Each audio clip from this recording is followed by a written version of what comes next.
don't love me for my ambition. We are back again. Shout out to everyone again tuning in this week for a Club Ambition podcast cap. Welcome back another week. Episode 128, 27, 29. Let me see, 28. And this is to start the tradition, again, starting the podcast, Rhode Island artist Joe Thunderstorm. From the top. One man can judge me.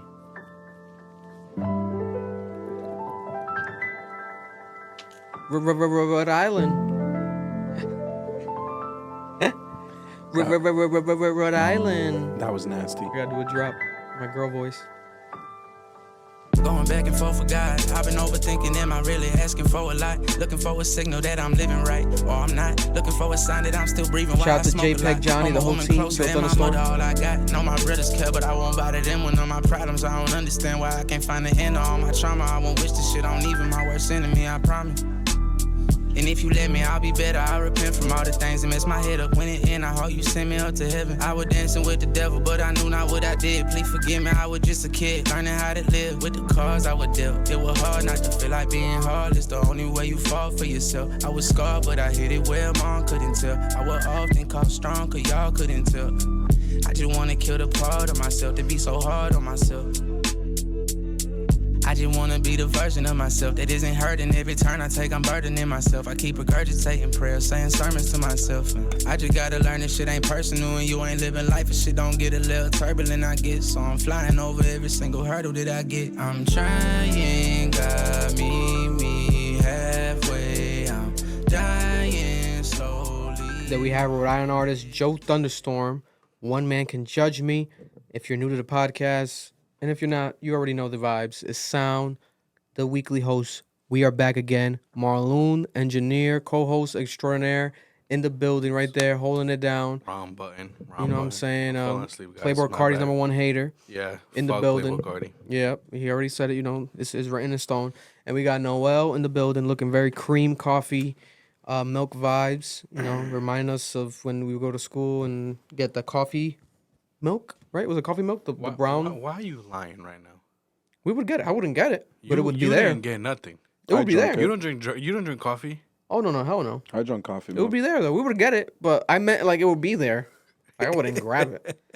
You know, I feel like there was, at one point, maybe in elementary school, there was a point where there was like an orange one. You were a 2% nigga? 2% milk? No, it'd be the strawberry. I'll get the strawberry sometimes. Oh, yeah, strawberry was the wave. Or just drink water. Or just drink water. Strawberry milk was the wave, bro. Or just drink water. What you get the fucking regular white, bro? Nah, I'm not even gonna lie. I did get the white actually. You're nasty, bro. It was like an orange milk, I guess, one time, but it wasn't orange milk. It was just like orange juice. But I used to think it was like an orange milk. It was like a special because it looked the same way. Carton. The same way. I'm like, it's like some orange milk. Oh hell no. You know, the special kind. But we're back again. Shout out to everyone. If you're listening, we appreciate you. If you're watching us, we appreciate you. Make sure to check out our Spanish podcast, El Podcast, that drops every week with my father as well on audio platforms as well. I'm adding it to the audio platform. You guys can listen to it if you want to listen. Watch it on YouTube.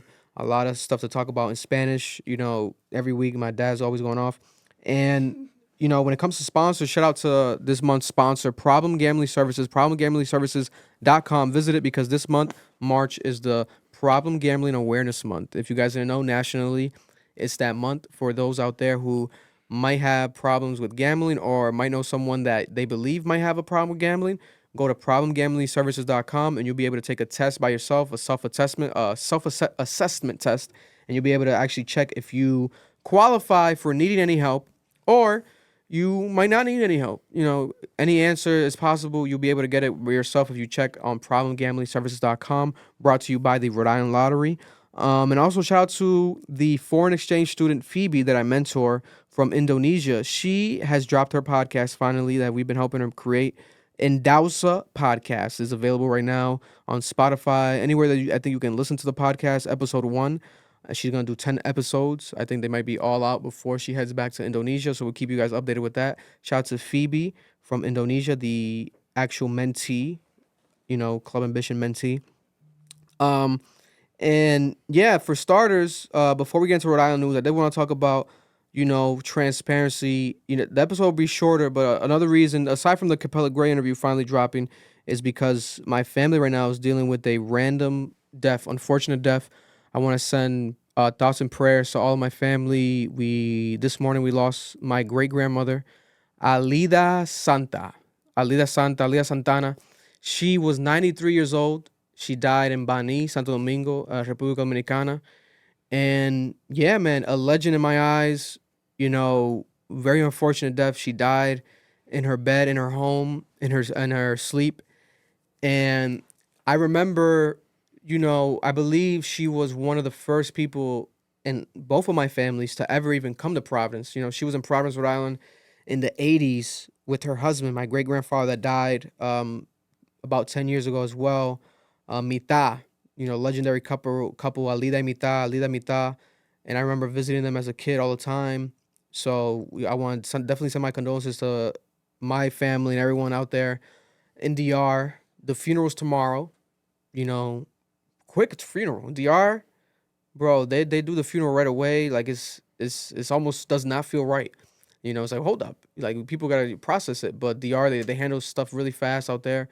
So condolences to my entire family going through it right now. Random death, but it's also a blessing because of the fact that in a way she's definitely able to now join back her husband that she missed for so long, Mitad. And at the same time, who wouldn't want to live 93 years old? That's also a blessing. I aspire to live 93 years of life. Like that's insane, almost 100 years. So definitely want to acknowledge that. Rest in peace, Alida.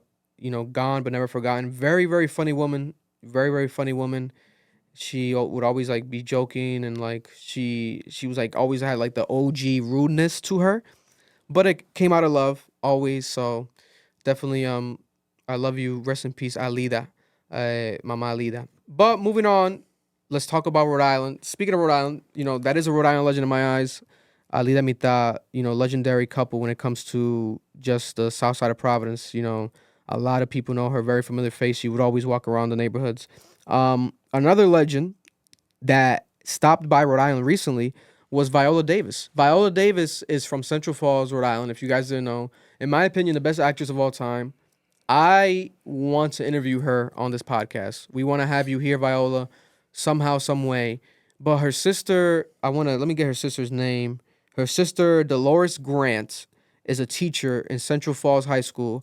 And Viola Davis stopped by to visit her sister's school and visit students in the drama and AP English classes. And she was talking to them. Her sister teaches the classes, and she was stopping by showing them love. Viola Davis, if you're out there watching somehow, some way, we need you here. We need to tell the people your story, growing up in Central Falls. I remember reading something about, like, obviously Central Falls has rough neighborhoods, but, like, during her time, something about like she had rats like crawling on the floor. It was some crazy. She had like a very detailed, wild story. But I think it was like a written interview or like a quick 60-minute documentary style type of segment cover up. But we need you on a full podcast discussing everything Viola Davis. So hopefully we'll be able to get that done. I don't see why not. If you want us to fly out to somewhere, we'll fly out. We'll make it happen. But yeah, shout out to Viola Davis. She came by Rhode Island again to visit some students, and hopefully that happens. Over the weekend, though, Marlon got some. You can put those up real quick. We got some St. Patrick's Day. What's it called? Oh, you want to throw something over here? We got some St. Patrick's Day decorations that my dad left over from El Poca. It's St. Patrick's. St. Patrick's Day weekend. Oh, show the money. You got the money. You got the loot at the end of the rainbow. Oh, treating us like some strippers. Oh my God. Oh, shrimp on my Barbie. Oh, that's not Irish. That's a pirate, bro. That's a pirate. This nigga's crazy. Shrimp on his Barbie? Shrimp on my Barbie. This nigga's crazy, bro. Ooh, Celtics. You know what I'm saying? I know Celtics is also crazy. Yeah. But I didn't know these facts when it comes to Rhode Island, but They sell the most booze during that time? well, that's one thing, but Rhode Island has the third highest rate of Irish people when it comes to states nationwide. With almost 17% of the population of Rhode Island has Irish descent. Wow. That's crazy. That's crazy. That's almost 20%. That's almost a fifth of the whole state. And on an average, this means 1 in every 6 residents of Rhode Island has Irish heritage. Wow. You That's know, crazy. Must be mad beef because Irish and Italians hate each other. Yeah, that's true though. I didn't even think about that. So there's Irish mobs and stuff historically as well. Allegedly. Allegedly. And if you guys had to guess, Marlon, guess law enforcement over the weekend. Guess how many arrests they did for DUIs this weekend, St. Patrick's Day weekend in Rhode Island. Give a number to the people. Guess. 57. Was 59. okay. Well, you kind of piggybacking off his number, Nah, but yeah, you okay, said I'll I give said you that one. Because I would have said 2 on it. It was right here. 61 people arrested for Damn. DUIs Wow. over the weekend, shit. St. Patrick's Day. DUIs, bro. They're about to make bank. Yeah, Low bank. 17 crashes Nice. and 167 traffic violation citations. You know what's so funny? 3% of them are probably Irish. Probably right. Yeah, there's probably Yeah, like that's 3 a of them fact. that were Irish, bro. That's a Because the fact. Irish people know to walk everywhere on Bro. St. Patrick's Day weekend. Bro, because like, I be Them seeing like traffic Spanish niggas violations. celebrating, bro. Might have been some. Dominicans? What? Huh? Some Dominicans? What was you saying? Nah, this nigga's crazy. Bro, nah, but I should be making me hot. I be seeing niggas, bro, you are black. Take that grease shirt off. You just want a reason to get drunk. Same thing when they do like Cinco de Mayo. Yeah. just a Bro, reason I to went get to area fucked for up. Cinco de Mayo like 2 years ago, right? I'm walking Area in. 51? With the aliens? No, nigga, the God. lounge. What's it called, though? Area. The lounge. Isn't it area something else? No, area bar and 401? lounge. No, it's just area bar and lounge. The, Yeah. the one in And so, like, Pocasset? Yeah. so, bro, I pull up, right, and it's Cinco de Mayo night. They're not playing no Mexican music, obviously. No tacos. No tacos. Not as tacos. No tacos. It's Bad Bunny playing. Okay. It's mad Africans. I was like, what the fuck? Bro, shit made no sense, bro. Africans I'm in a love- section with Africans love mad Mexicans, Africans, bro. bro. That's Rhode Island for you. You know Cinco de Mayo is not even their Independence Day, right? What is it? Isn't it when they won a war or some shit? Some shit like that. Was Yeah, a it wasn't. major Yeah, battle? yeah, it was like some battle, but it wasn't like It's not the. even the Independence Day. Yeah, it's People not the think it Independence is. Day. Yeah, People think it is. That's hilarious. it's Americanized bullshit that happens, to Yeah, make yeah, money off beer Yeah, exactly. and tacos. But Hell yeah. God bless. But major story right here, probably the biggest story in Rhode Island right now. And is it the final Rhode Island topic that I have, or do I have? Oh, I do have. Okay, I do have another crazy one, but this was the one that everyone cares about. Ah, man. Lay it on us, bro. Pause. Yeah, pause. Hey, yo. The bridge from hell, as I call it, the Washington Bridge, the East Providence Bridge in Rhode Island. Official update breaking down everything that's happening. This is major news right here. For those who didn't know, every detail that's highlightable, I'm going to highlight it right now. So, officially, the bridge is going to be, the westbound side of the bridge is going to be destroyed. They're going to take 1 year to destroy the bridge officially. It's going to be destroyed. And then another year of estimated frame to fix it. To fix it potentially. Bullshit. But then there might be a possibility that all the traffic that's going to be guided on the other side during Will this fuck fix up the other is shit. going to mess up the other side. But we shall wait and see on that. That's not factual yet, right? Because they don't want to talk about it, right? But there's a lot to talk about. I made a lot of notes. This is like homework for this. I had to do this because this is very important. So, the replacement cost is expected to be between $250 million to $300 million. Huh? This bridge, the cost of this is going to be 80%. 80% of that money is going to come from the federal government, right? Today, as in Tuesday when the episode drops, today, the U.S. Secretary of Transportation is coming down from D.C. Mayor, what's the Pete? How do I pronounce Pete Buttigieg? BP Buttigieg, yeah. Pete Buttigieg. Buttigieg. Pete Buttigieg. I don't know how to pronounce his last name, but I know him. I see him all the time. Pete Buddha? Pete Buttigieg. Shout out to Pete Buddha. Pete Buddha, my Pete Buddha. OG. Shout out to my OG. Pete Buddha is coming down, and he's gonna address and look at the infrastructure and check out what they actually really need. Basically, confirm that you can get this money from the government because 80% of it is gonna come from the government, right? Right. Which is crazy, but that means 20% of it has to come from Rhode Island taxpayers. Yeah, about right. They've already spent in Rhode Island half of a $78 million contract currently to repair the Washington Bridge. So they spent about, if that's half of that, almost $40 million already. Repair what? And they haven't really done shit yet, right? Now, that's God, I'm not gonna say Bro, what they're it is. paying the cops. That's Who's crazy. gonna watch the bridge? They're already I estimating passed by there traffic. today. I saw no cops there. Oh, really? You passed by Yeah. Yeah, I had to go in to a Lambo? Yo, and I passed by in a Porsche. yo, Vic, it be Allegedly. you gotta just like pull up and record. That's what I'm gonna do. Investigative journalist. I'm gonna do that, but especially like maybe not tomorrow because Mayor Pete Buttigieg is gonna be there, but it's probably gonna be mad like secret agents. It's gonna be a mess. But during like when it gets crazy, because for those who don't know, they're estimating once this starts, they're estimating I think for around starting in April. So by next month, they hope to like start the deconstruction, destroying of the bridge, right? Yeah, demolition. Demolition, I think is a proper term. The demolition is estimated to start next month.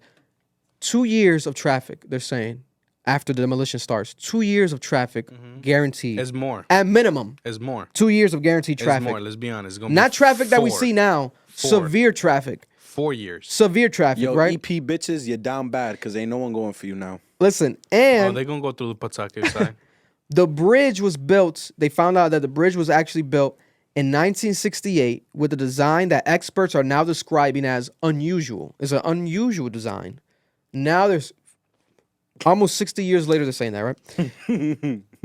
After mad inspections. And today they leaked a bunch of text and screenshots, years worth of text and screenshots of the text have been leaked during an investigation that they're doing right now between a bunch of state officials and state employees, including Governor Dan McKee and the Rhode Island Department of Transportation Director Peter Alviti. A bunch of texts have been leaked, so they're online right now. You guys can find them and read them. I think WPRI was behind it. They just asked for it, like it's like a public release, some proper term. They were able to get it legally. So they're looking at all these conversations and they're trying to find if there's any corruption, any mishandling that one can assume, right? Because, and we'll play the clip in a second, but it went viral, the conversation that I posted, the actual press conference, because the governor said, and I quote, this is what the governor actually said. He said, "The day of reckoning for those who are responsible, that day is coming and it's coming very soon." Sounds like a scene from Dark Knight. But people are calling it hypocritical because someone that co-signed the statement was the director, Peter Alviti. But people are calling for his resignation. There's petitions online. They don't want him to be the director of the Rhode Island Department of Transportation because technically this happened under his watch, right? But then he's also saying that the day of reckoning is coming. So who the fuck is to blame? They're making it seem like they know that there's like a finger to point at someone, right? Or some people. But everyone's looking at it like, aren't we supposed to be pointing a finger at you guys? You ever seen that SpongeBob meme where he's like looking for himself? Yeah. That's basically what this is, bro. So it's very confusing, because, and they sound so confident as if like, we're going to be probably hearing pretty soon a major arrest or a major, No, yeah, the feds are gonna arrest somebody. yeah, the feds might arrest someone big soon, a state employee, a company, or someone's gonna be fired, someone's gonna retire, someone's gonna quit. Because what is this day of reckoning? This type of vocabulary, as if this shit is like doomsday. This day of reckoning is Yeah, coming. what the fuck? Niggas said, yo, if we use this vocabulary, maybe they'll stop suspecting us. Yeah, like that's crazy. That's crazy. I think I have. I'll play the audio. What they need to find out is if our tax money is actually getting used for these type of things, because we're getting fucked with taxes and everything's fucked up. Yo, I just want to know what the Significant contracts look like for the structure. people who are bidding, because $400 million, how much of that's actually going into the infrastructure of the bridge itself? That's insane. listen. You could probably, find some Dominicans, some migrants, give them $50,000, and they'll be able to do that whole bridge, bro. Bro. I'm telling you that right now. A year and a half. A year. They'll do that shit in a month and a half, bro. Are you crazy? They'll demolish it in a month. Oh, yeah. They'll demolish it in a month. Listen, we could get a couple grenades. We could demolish that shit in an hour. In an hour. Throw a couple grenades. Just emergency. Everyone, stay home for an hour. We're gonna grenade the fuck up off this. We're gonna throw grenades at this bridge. Like, Oh there's my ways God. around this shit. Oh You know what I'm saying? Like, I don't know what God. a year to destroy something, It's gonna take a year to demolition it. bro. A year. Well, the thing is, remember they have to drill it. They have to haul the big chunks of concrete. They're not gonna let it fall into the river. Nah, You know what I'm saying? It's either they're accounting for the weather, or these unions really got them in a fucking headlock. God, No, it's gotta be Think the about unions. it. Think about it. They said they're gonna start in April. Yeah, so next month, in a couple Okay, weeks. so April, Hopefully, if May, approved. June, July. July, August, September. So that's 6 months in the and then the winter they ain't gonna touch shit. And the heat, bro. 6 months in the heat, you can't demo that? I don't know, bro. Listen to the clip real quick, though. Deficiencies Put up a bit, and if that necessary, cannot viably might just be the speaker. be repaired. For that reason, we must replace the infrastructure, the superstructure, in part or all of the substructure. We will hold anyone responsible, all responsible parties, fully accountable. The day of accountability is coming, and is coming soon. All right, Batman. Very clear to us all, unanimously agree, that we need to demolish the westbound side of the Washington Bridge superstructure and rebuild it entirely.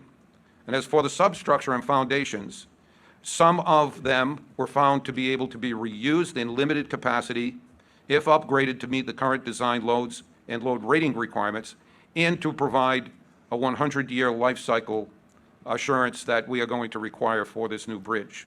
So listen to that. They're also promising us that once this gets built, 100-year life cycle. The bridge is gonna be able to survive for 100 years. I doubt that. How long did this one Bro, last? technically, barely 60, but it's like last in what sense that it didn't fall.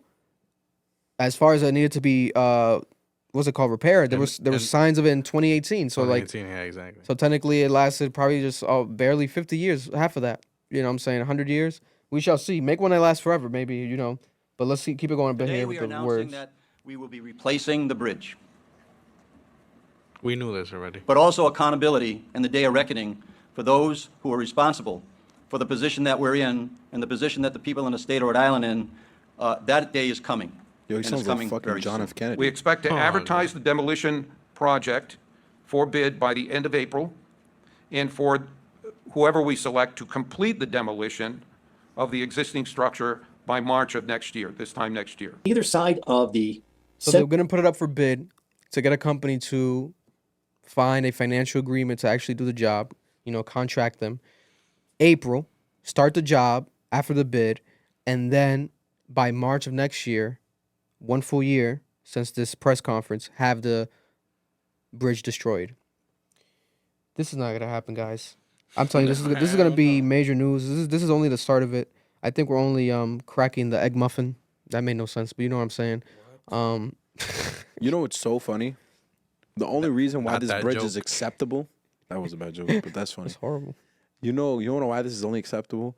Because that bridge leads to Fall River. Ain't no one going to Fall River.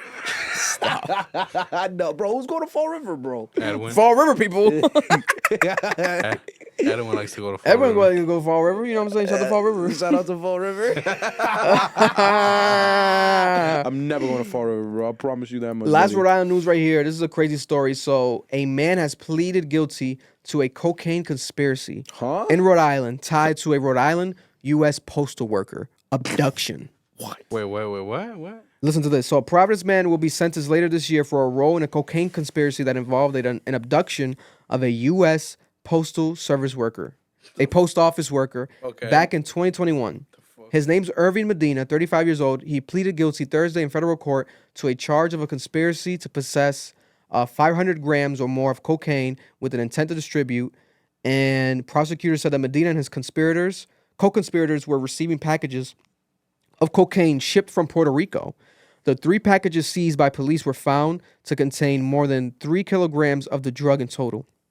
Medina admitted in court to helping conduct surveillance for the retrieval of those packages, as well as surveilling a USPS mail carrier in Pawtucket, a post office worker in Pawtucket, in the bucket, after cocaine was allegedly missing from a delivered package.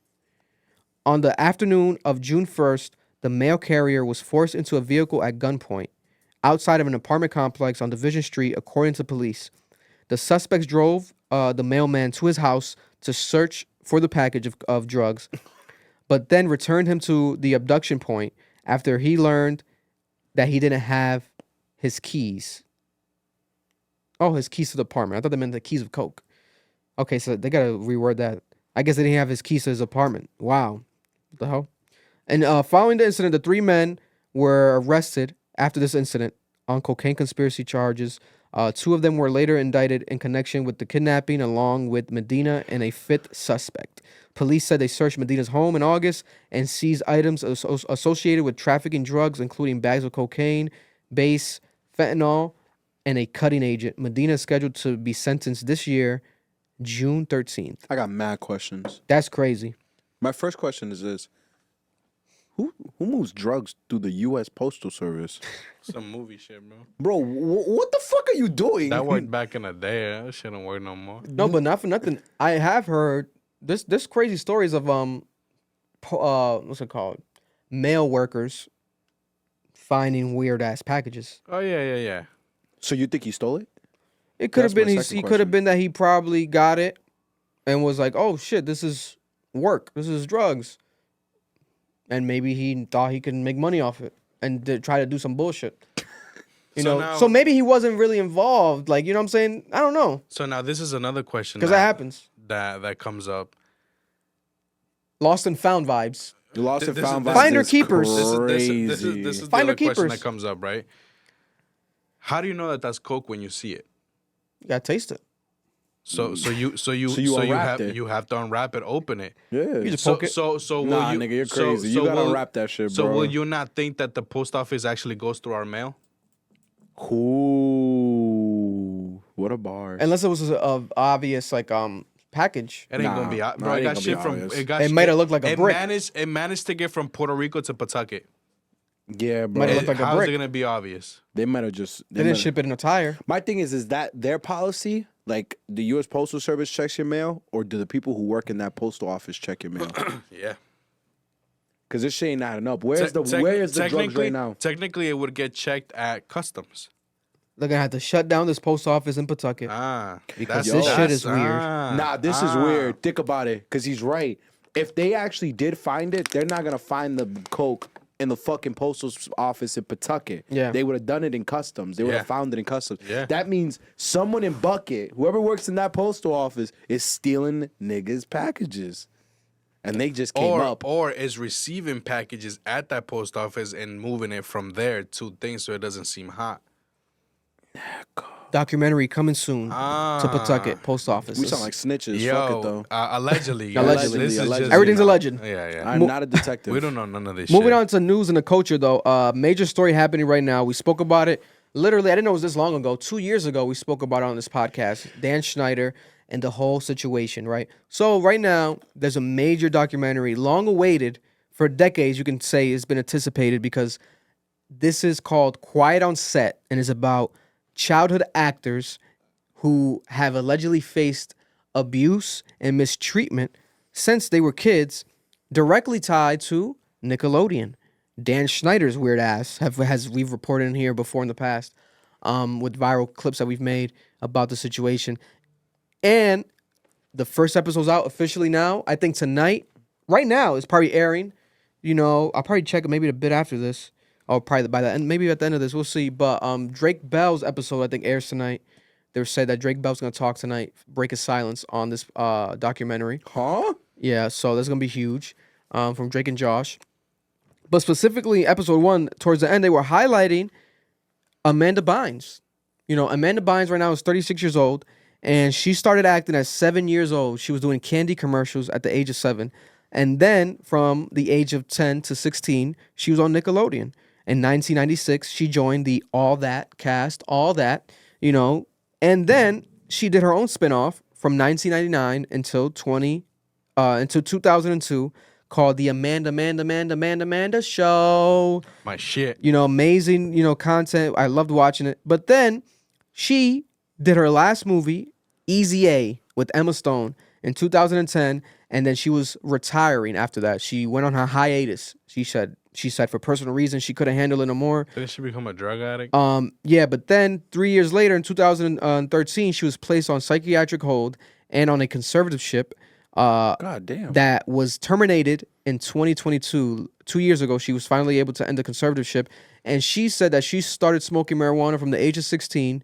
She became addicted. Then it became a gateway drug for her to now do Molly, Adderall. And even one time she tried She tried out cocaine, but she had a long battling addiction. If you look at Amanda Bynes nowadays, you see photos of her, people are concerned. You know, her eyebrows, her hairstyle, her face, the tone in her just gestures. She looks like she's someone that needs help. But let's play the clip right here of the actual documentary. You know, quiet on set. Dan Schneider was very responsible for Amanda Bynes' career at that point, and they were very tied to each other, and I think she trusted him. On the Amanda Show, Dan is the kingmaker. He is the one who is deciding who gets a spinoff, who gets the most lines. If you are on Dan's bad side, you kind of could kiss your career goodbye. I definitely saw Amanda being very close physically with Dan. There were many times that I saw Amanda sitting behind him, hugging him, or giving him like a neck massage or whatever. Dan and Amanda had a close relationship, and I didn't think anything different than that. The hot tub scene, though, I thought was always a little odd. I am the executive producer and I'm the head writer. Actually, both of words are saying together right now. Yes, When you watch the video, it's Amanda Bynes, clearly very young, wearing a swimsuit in a hot tub, and next to her is Dan Schneider, fully clothed. Fully clothed in the hot And he's tub. kind Who of gets in saying, a hot tub I fully created the clothed? situation. Dan I am the reason Schneider's we are in weird this ass. hot tub. I am Fat pulling the people. strings. Yeah, fat people. That's what that is. Nigga, but jeans though? Maybe at the time, people viewed it as comedy, but I think you're now living We that have low very self-esteem, uncomfortable bro. with the Bro, not For me, jeans, looking back bro. at the Amanda Show is really a kind of sad and strange experience. Knowing that as years went on, Amanda and Dan's relationship would take a turn for the worse. It is also bittersweet to watch knowing what the women were dealing with behind the scenes. He became a worse and worse person to work for. That's one clip. I recommend people to watch it. I'm trying to find right now. Drake Bell's name is trending. If you look at it on Twitter, it's trending on Twitter. No way. Because people, I guess, are live watching right now the Drake Bell episode. Drake Bell. This is Drake Bell. The situation with Drake Bell and the Quiet on Set documentary. This is extremely important. He was 12. An audition came up for the Amanda Show on Nickelodeon. So we're walking down the hallway at Paramount, and Drake had just done an audition. Dan Schneider comes out and says, "Hey, come here, Drake." And he goes, You fat "Amanda fuck!" wants you on this show. And then I got the call that I booked the show, and that was just the greatest experience ever. I mean, I had been waiting for this moment to be able to go somewhere every day. Everything was really, really cool until we got to Nickelodeon on Sunset. Brian Peck came in during the second season. Brian was a dialogue coach on the Amanda Show, and met him the first day of the second season when we did a table read. He got along with everyone. Could really get Drake some jobs. She worked with Leonardo DiCaprio. He worked with this person, that person. I said, "Oh, okay."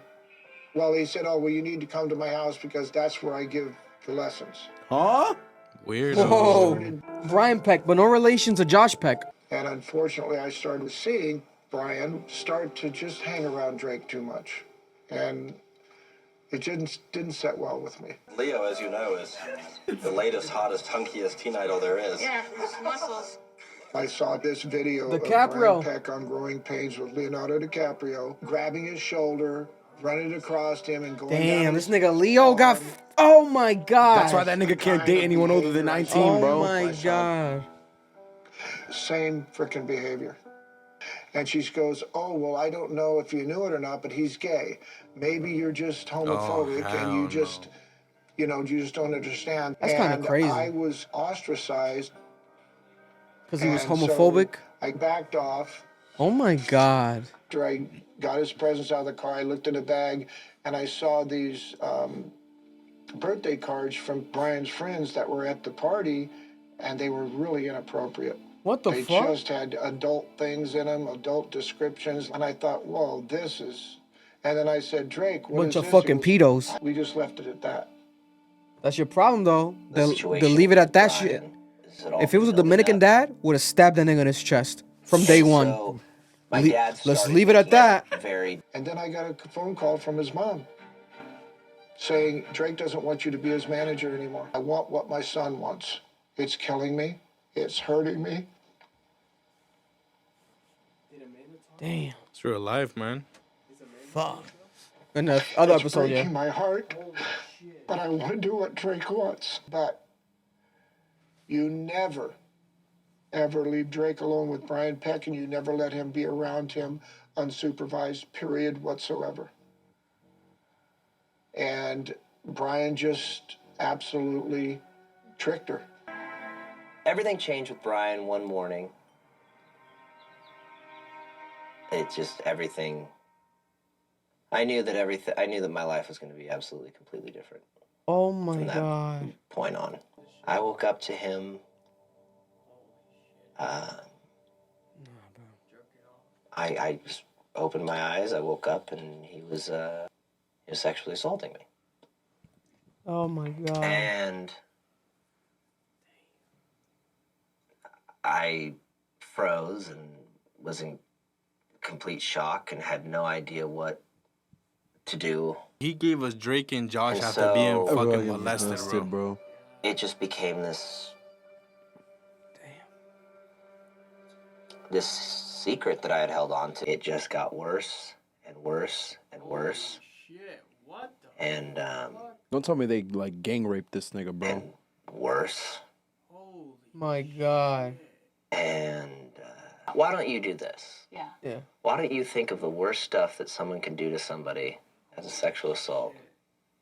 And that'll answer your question. Oh my God. Jesus fucking Christ. They sodomized this nigga. Oh my God. I don't know how else to put it.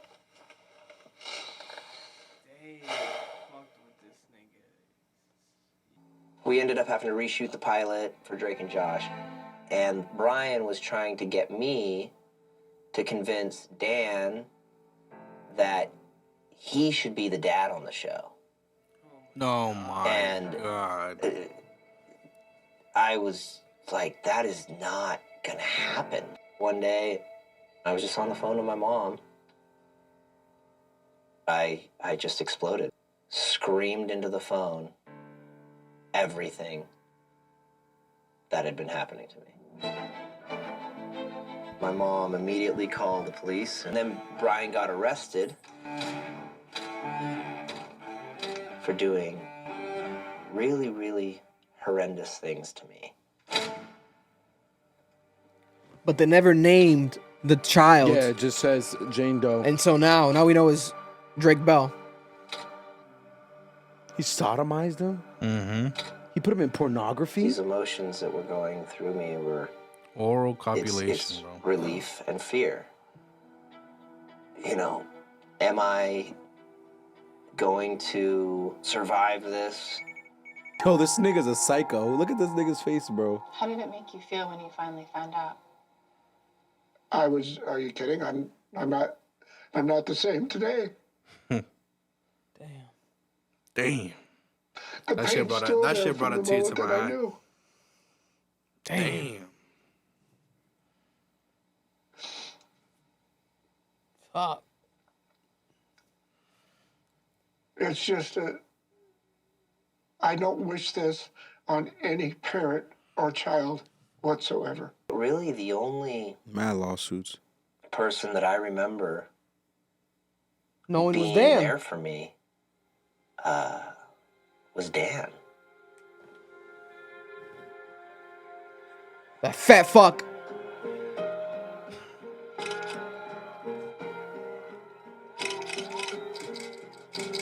Unfortunately, there was no therapy and was left to my own devices, which at that age probably isn't the best thing. That's crazy. Very interesting. This is about to be very interesting. I didn't say this in the documentary, but it said it did. Wrote letters of support for this nigga Peck. Yeah. You want to guess who it was? Who? Dan. No. Boy Meets World actors Will Friedle and Ryder Strong. You remember the main character's best friend in Boy Meets World? Yeah. He wrote a letter of support for Peck when he Wow. got arrested. My bad. Go. And the other person, I don't know who this guy is, but he was on Boy Meets World. Hold on, maybe you remember him, bro. Este hombre aquí. Because that's the best friend. I don't know that nigga. I don't know him either, no. But he was on Boy Meets World. So they both wrote letters defending. Because they probably dealt with it too. They probably dealt with. They were probably his boyfriends too. It's continued on. And this is a music video that Drake Bell, I guess, dropped. And they're saying it's a new song pertaining to the events. The abuse and all the shame. Wow. No one comes to my kinda relate the wrong decisions I have made. AA meeting. Maybe I will arrive in my new tonight. Maybe That's the Drake and Josh room. The Drake and Josh set. Oh my God.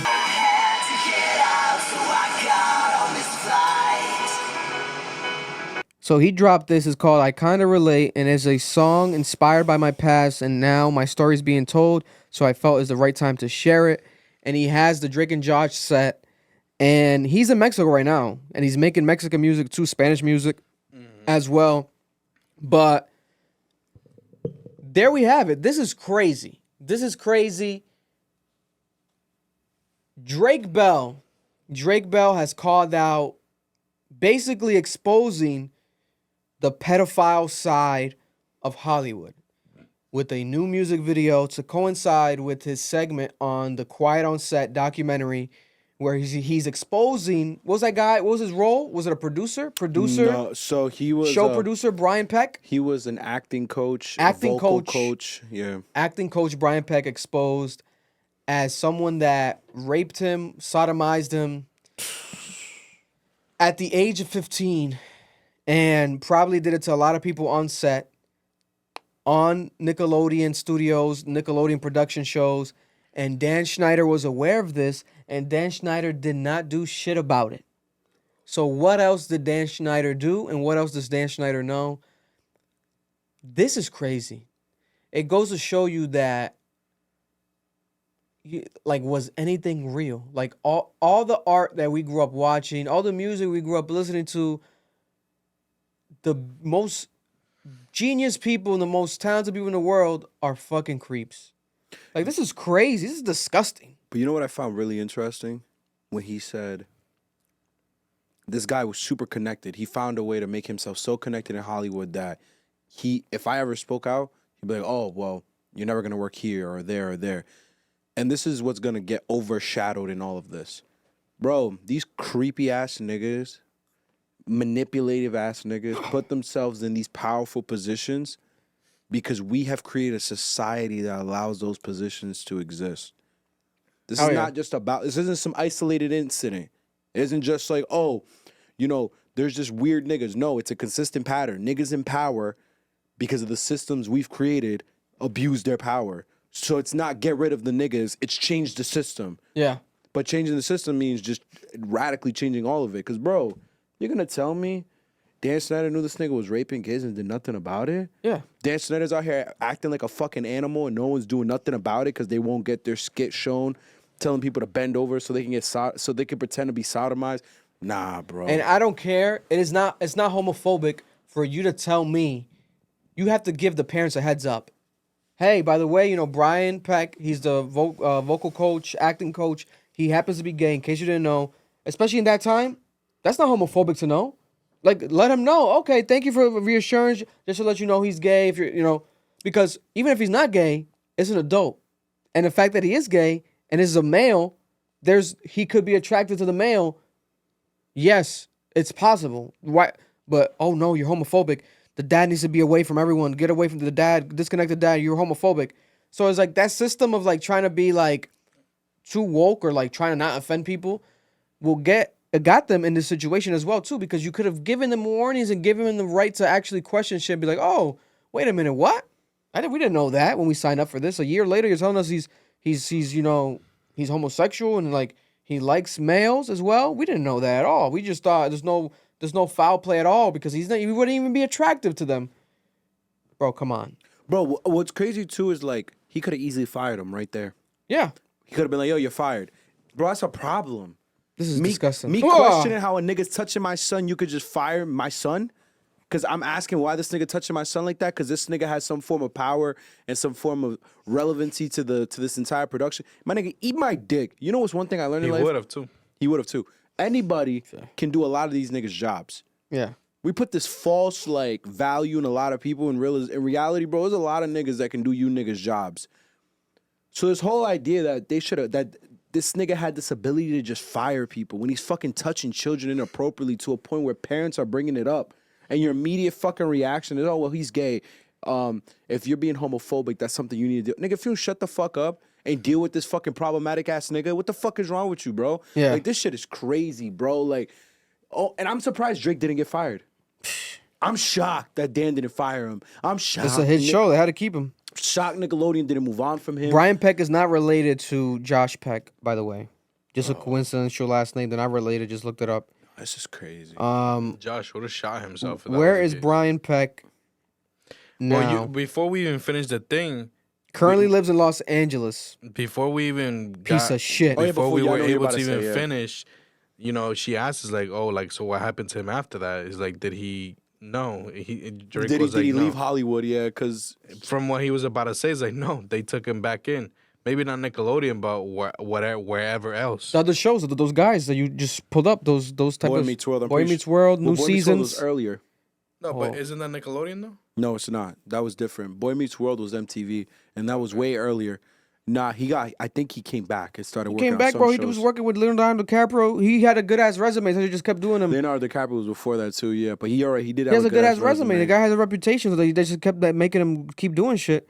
He still works in Hollywood, according to IMBD. Huh? Wild. He's reported the former voice actor has been seen in his house by the paparazzi as of March 7th of this month. Literally 11 days ago, they saw Brian Peck, the paparazzi, in his house. Listen, I hope Brian Peck rots in hell. I hope he dies a slow death. I don't care, man. I do not give a fuck. There's no sense of empathy with this. You know. This makes sense. Bro, he was in Holes. Brian Peck? Shia LaBeouf did a whole fucking podcast talking about drug addiction and abuse, bro. Don't tell me he fucking abused Listen, Shia LaBeouf, bro. The dark side of Hollywood has been revealed. This year, Cat Williams started with a bang. And unfortunately, the truth has to be revealed. And fortunately, at the same time, unfortunately, the kids have been fucking molested. But here we have the truth needing to be revealed. Who's What on the happened? Sweet Life of Zach and Cody? Oh, I'm telling you, bro. The list goes on. This is going to be what's it called? A crack in the... Or what's it called? The shit that started the fire? What are niggas say? Spark? The spark. This is the spark that starts the fire. Is Brian Vic. Peck's arrest. That's going to happen right now. They're going to have to arrest this motherfucker. Anger management. Charlie Charlie Sheen. Sheen. Them sick ass niggas. This is was probably doing disgusting. something nasty, bro. We love you guys. We appreciate you guys out there for watching. Thank you for tuning in. This has been another episode of CAP, Club Admission Podcast. Groundbreaking stories happening. We're here to cover them. Unfortunate. Drake Bell, you are a warrior, man. You're a warrior. You're a warrior. It doesn't necessarily justify the shit that you have allegedly done as well. Legally, that has put you in the face of whatever you face, because Drake Bell has been accused of doing things in the past. Let me look it up actually to be specific, and then we can end it. What was Drake Bell accused of? Drake Bell, I think he was charged and everything. Drake Bell accused of... July 2021, Drake Bell gets probation for child endangerment. Drake Bell was sentenced for 2 years of probation for child endangerment after a former female fan accused him of sexual misconduct, alleging that Drake Bell sent her graphic photos and was grooming her since the age of 12. Bro, Star Kelly thing all over again. Why did he do it? Probably because Drake Bell got this done to him by Brian Peck, and as the cycle continues, trauma causes more trauma. That's what we have here. R. Kelly got abused by his dad? Was that the documentary said? It was his dad that was raping him? And then there was always rumors. And he wanted to marry his mom? Yeah, it was some bullshit like that. Like, it was crazy. Like, he was getting, sodomized by someone in his family. It was crazy since he was a kid. And then there's the Michael Jackson rumor that no one can prove, but they think it was true, the way it was happening. They think Michael Jackson's dad raped him. Man. The way the Jackson 5 used to run around and a lot of, the subliminal messages in the Jackson 5 songs, it sounded like he was being abused by his family. I do know, I hope, who gets raped? I hope that Brian Peck gets raped to death in jail. I don't give a fuck, bro. I don't think he's gonna mind that. He's gonna mind it, bro. Once them big black cocks in those hold cells, oh, they'll take him down. You want to rape, bro? You don't know, you know No, stories, they- nigga. they- you know what they do a they rapist in kill jail? 'em. They kill him. But let me ask you guys a question. What do you guys think this is gonna do about the whole narrative that gay people are predators? Unfortunately, this is gonna the feed into people it. that are homophobic are gonna use this as fuel to the fire. But I'm not going to do that. What I will do is just remind people that it's not homophobic to, if you're doing production on a set and you're working with minors, you're working with children. Hey, by the way, I'm his voice acting coach, but I happen to be gay. Just letting you know, I'm gay. I'm openly gay. You know, making sure you're comfortable with that. I don't want a weird, you know, making you. There's nothing wrong with saying that. That's homophobic. That's homophobic. The Fuck outta the here. argument is gonna be like, why do they have to state Because it's that? minors. Because this and that. Because it's minors. They're gonna be like, you guys are automatically assuming that we're rapists, that this and that. You know, No. there's always gonna be argument. Because if it's girls, grown women working with minors, I would say the same thing. Because males and grown women, same thing with children that are females and grown men. Now, if it's grown men that are gay with little boys, yeah, let us know that you're gay. There's nothing wrong with that. It's the sexual attention. It's guys, these kids are the teenagers, they're kids, yes, but they start growing up 17, 16, 15, they start showing like, you know, girls, puberty hits, etc. These creepy motherfuckers get attracted to that shit. That's what it is. It's unfortunate, but it happens. We need to teach our children just not to be ignorant when it comes to certain things, man. And we have to be better parents. The father should have been a better parent, and he knows it. That's why he's also devastated. It's not his fault solely, but he takes part in fault in this because he should have slapped the fuck out of Brian Peck the moment he touched his fucking son's arms. I think the mom has the fault, bro. Not the dad. The mom. Why the mom? The mom. She's the one that signed the contract thing? She lived, bro. He was living with her when he was getting molested. He moved to the mom. The mom was gonna quote unquote manage him, and she was the one who would let With the Brian Peck thing, right? Brian come pick him up. This Okay. and that because See, I didn't wanna catch that. drive. So she was the one that Brian Peck tricked. Yes. I heard a female, but I thought it was like a random manager. no. I didn't misheard The that. father The dad- lost custody. The dad was like, all right. That's why I don't really blame the This is dad. what you want to do. He Go just ahead. got groomed out, bro. There's nothing he could have really done. Yeah, he could have hit Brian, but like then he's in jail. My God. And Brian would have made sure Drake stayed on set because that was his prey. It was cooked, bro. He was done. Yeah. Rest in peace, Dash Snyder. Your career is over this year. It's over this month. Probably this week. It should have been over. But yeah, we're gonna see more. We're gonna keep you guys updated. I think there's gonna be a bunch of episodes of this documentary, so we'll keep you guys updated as it goes along. I want to watch this shit. For the weekend, a bunch of music dropped. Justin Timberlake is back with everything I thought it was. Brand new album. I heard good things about it. I haven't heard it Me yet. too. I heard good things about it though. I might check it out. It's Justin Timberlake. Why not? The timing of the release seems odd, but it's Justin Timberlake. I forgot completely he's dropping an album. Party Next Door dropped a single, Real Woman. Phenomenal song. He also declared that his new album's coming out, Party Next Door 4. April next month. I think towards the Until it end drops, of April. I don't believe it. Yeah, we'll see. I mean, it's probably going to come because he's doing a lot of promo. He's delivered. He's doing festivals. He think he was at Rolling Loud, and he did South by Southwest. So he's out here performing live. So it's going to come. And the song is amazing. It's one of my favorite songs this year already, Real Woman. I keep playing it all the time. Best song that he's released in years. So I'm excited as fuck. Flo Milli dropped her album, Fine Ho Stay. And she also has a remix on there to Never Lose Me. I love that song with Good ass SZA and song. Cardi B. Hard ass song. Beautiful song. Was it hard? The remix. Oh, yeah. I thought you were joking. Like, that was, Huh? Oh, you thought I was asking if your dick is hard? yeah, I was like, what? The way you asked with the pause. What was that song originally you said that the beat came from? It was a Ron Artest by Babyface Ray and this nigga 42 Doug. That's so crazy. Nigga, I'm still confused how that works. That's the exact beat, Vic. Yeah, producers probably can just like sell. I've seen it before, but they sell the beat twice. But the artists have to approve it. So Babyface Ray must have approved of it. Oh yeah, Flo Milli can have it. He had to have. And they probably didn't think it was gonna be a big song. Now it's her biggest song yet ever. Nigga, no one knows. Mind you, that's still the most streamed song Babyface Ray has on fucking Apple Music. That's is so Ron crazy. Artest. That's so crazy. No one's addressed it. Nobody. It's like bro. an unspoken thing. Same fucking beat. Ski Master Slump got his back with Shibuya, a brand new single music video for his album that's dropping supposedly this year. The rollout is happening, he said. verbatim. March is the month of the Ski Mask with Some God rollout. Our brother Ski Mask. I don't know if it's really gonna happen though. He seems to pull the trigger, then pull it back. Ski. If you're watching, if you're listening, I told you already. Let's try to do an interview reaction. You deserve it. You're underrated, but I think it's your fault because you don't really drop music. You know, you gotta stay consistent out here, especially in this day and age. Chief Keef dropped a surprise album with Mike Will made it called Dirty Nachos, and it's really good. Edwin's fucking crazy ass saying that it's the best Chief Keef project since Finally Rich. Mind you, Finally Rich is Chief Keef's debut album. Debut project, basically, in 2012. Like, you're telling me, come on, bro.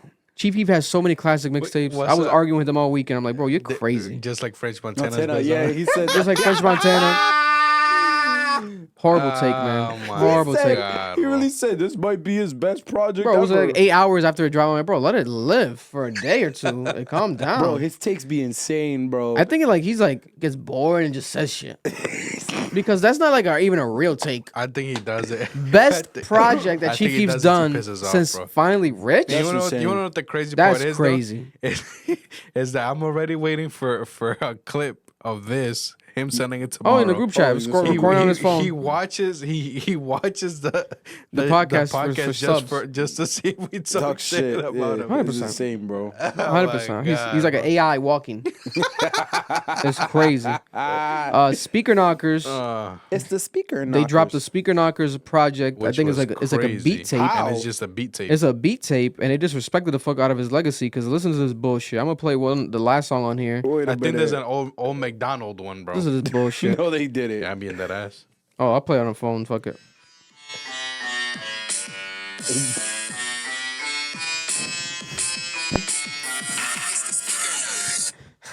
Yeah. Disrespected a dead man. What the fuck is wrong with them, bro? Yo, finish the part without me. That was crazy. Mad disrespectful, bro. Nah, you wanna know what the... Yo, hold on. And the beat tape's called The Goats. Wait, you know what's the worst part about that entire situation? They put this dead man's drop on that song, bro. Are they implying he made that beat? I think That's he what did. they're implying. He made that beat and nah. This is disgusting, bro. Nah. They're scrapping for dollars over there, Who bro. dropped that? They're scraping for change over there, bro. What's the group that dropped that? His label, his independent label, Taliban's Entertainment. That's his label from all his projects. Speaker Knockers. Yo, we have to get together as a unit, like as a community. I'd rather them do AI. Niggas at Taliban. They should have done AI. Yeah. That's crazy, bro. That's insane. Shout out to Tierra Whack. She dropped a project, Worldwide Whack. Extremely underrated album. Well, not album. I haven't heard it yet. I meant artist. Tierra Whack. I think she's phenomenal. I definitely go check it out. I haven't heard it yet, but I'm going to check it out. Worldwide Whack. And it is independent. Oh, no. It's Interscope Records. Damn. She signed an Interscope and is making no noise? That's crazy. They got to promote her better. They got to promote her better. She's too fucking talented. Her music videos are amazing. Shout out to Tierra Whack. If you know, you know. She's one of those. Don Toliver dropped an amazing song. Deep in the water, I can see. It's Travis like a song. really doesn't care about his artist, huh? Yeah, it's like a song about I didn't know he pregnancy. was dropping. It's like about pregnancy. His Caliucci. I think they had the baby too. I think Caliucci gave birth too. Yeah, Don Toliver's winning, bro. Yeah, his song's amazing. The first song, Bandit, the song that he dropped before this, the singles have been amazing. The album is called Heartstone, but it seems like it's a record label he's dropping as well under Cactus Jack. I don't know what's going on. Confusing rollout, but I'm excited. You know, the fit's fire, giving like leather, Harley Davidson, Black Cowboy vibes. He was at Rolling Loud. He came out during the Metro Boomin set with the Future surprise. But what else? Sexy Red dropped a song called "Get It Sexy," and it's like trending. It's going crazy viral. She has a viral dance where she goes like that. Song's hard, bro. So she's just beating dick. No. She's like hammering fist. Let's say hammer fist. Hammer and meat. Hammer and meat. She's a hit maker. I'll tell you that much. I'm surprised she has another song that's a hit randomly again by herself. I had faith in her, but not this early. I was like, oh, maybe she'll wait for the summertime. She's back again, I think, with another hit. It's a really good song. I fuck with it. Cardi B is back with Enough/Miami, the single to her album that she said is dropping very soon. Confirmed. She's saying she's not breaking a promise, and she has the album cover coming soon. Everything's coming soon. Her next announcement, she said, is going to be the album. Oh, we getting music this year. Yeah, hopefully. It seems like Joe wonder what Budden Joe and Budden's us. gonna say. Yeah, we scared her. We bullied her into making it happen. This is really happening now. We shall see. The song's Mad dope. Music, wow. The song's dope, but it really is like a slowed down version of Up. It's up and it's up, and then people are saying it sounds like Bia. Even Bia's kind of tweeting like some shit, like kind of subbing her, like, "Oh, it's funny, oh my god," and she put the music video out, saying like Cardi B's kind of been getting inspiration off of Bia. I can see the influence there if it is directly tied. Maybe not Cardi B, but Cardi B's team. It does happen when people get put on what's it called, mood boards. You never know. Boss Man D-Lo dropped his album.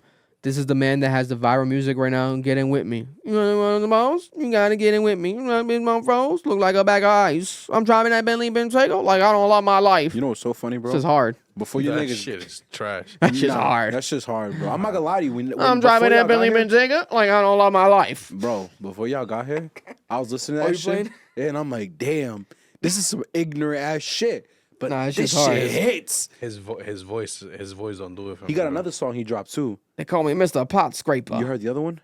Which one? Does it piss me off? Finesse? I think so. I don't. It's one of him on. He's on like these ski boats in a boat. The music video It's was hard. Bro, it was a lot of ignorance. He's one of my favorite new artists. D-Lo, Boss Man D-Lo. Check him out. I agree with the ignorance. His voice, at least that song, I know that song. His voice just throws me off. Yeah, no, there's absolutely nothing positive about the music, but it's good as No, fuck. that's fine. I It's good as fuck. don't need It's good positive as music. fuck. Oh my I like God. ignorant shit. Yeah, bro. Trippie like- Redd is back with a song, Left Wrist, Right Wrist, random single, and it's blowing up on TikTok. It's, to be honest, bro, when you check, oh, okay, I guess it was oh no, it's not a glitch. It is happening. It's like one of Trippie Redd's highest streamed songs That's crazy. ever already. That's wild. Like, it was #1 top streamed songs over the weekend. I'm like, what the hell? I don't know if it was like, I know it's big on TikTok, and I doubt he's using bots, right? I would hope not. But like, check right now on Apple Music, is his top 3rd streaming song of all time. Behind Fuck Love with XXX and then Taking a Walk off Life's a Trip. Then it's Trippie Redd's Left Wrist, Right Wrist new song that he just dropped. That's crazy. So it's doing numbers for him. The clean and dirty versions trending, streaming high. So shout out to him. It gives me OG Trippie Redd vibes as far as like when he does like the second half of the song where like he switches up his voice and he screams. So I like that. But then there's a random part when he's like talking about, I need an abortion. I want an abortion. Give me an abortion. So it's like, what the fuck are you talking about? Some people said that he left a comment somewhere saying that he's talking about the rap game and how these niggas is his sons. But then it's just weird, bro, because didn't you just have a child? Allegedly you just had a child. So it's like, I'm about to say, is he subbing his BM? He confirmed it. he confirmed it, but then like he I never need an abortion. like And posted he- it. I and guess it was he- just on a and story. He dropped the Album mixtape named the- after him, but didn't even tell people until like in the comments. I don't know, bro. Trippy. I wish I was in the studio for some of the shit My these niggas God. do. Trippy, we gotta help you out, bro. Imagine being in the studio with him and he's going, I need an abortion. I want an abortion. I was like, God damn, bro. Nigga ruined the song with that shit, but it is what it is. I'm excited to see what he has cooking up. Hopefully some good ass music, because people were not happy with his last projects at all. Like the fans in the comments were going crazy. And he also, there's too much to talk about when it comes to Trippy. Moving on, we love you, bro. When it comes to Gunna is back again.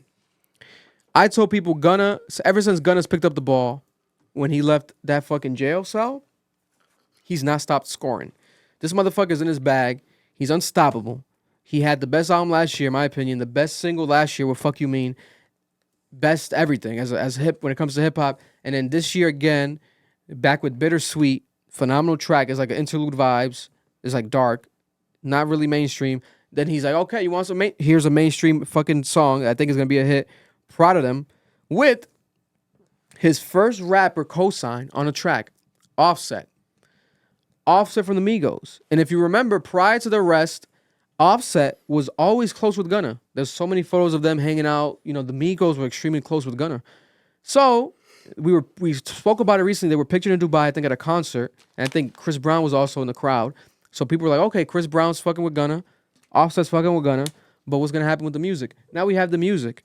And it's a real song. It's called Proud of Them, the single for Gunna's album.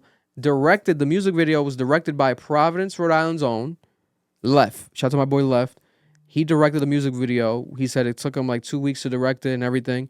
He was like literally color grading and editing the music video in a strip club. He's a fucking maniac, but he gets the job done no matter what or where. And the music video is phenomenal. Editing it, incredible. And now people are talking about, you know, are people really supporting Gunna again? It seems like they are. Why does it seem that way? I had my post notifications on Twitter for Future. And Future, I basically made Future post a snippet to a song because of what I did on Twitter. I posted a screenshot that has gone viral of Future's tweet that he then deleted right after, supporting Gunna, posting Gunna's song with Offset, promoting it.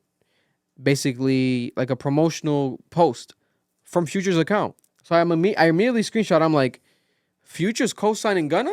This is huge. First of all, the timing of it, that must mean, how we said it before, Gunna's gonna be on the album. yeah, is Gunna gonna be on the Metro Boomin album, right? The Future Metro Boomin album. We said it, right? And I'm like, yo, hold the fuck up. And then they deleted the tweet. So I'm like, what the fuck is going on? Then I'm like, let me check Gunna's Twitter account. And it's the same exact tweet. Verbatim, each text, everything. I'm like, oh, wait a minute. Does Gunna have Future's account? Like, do they share accounts? What's going on?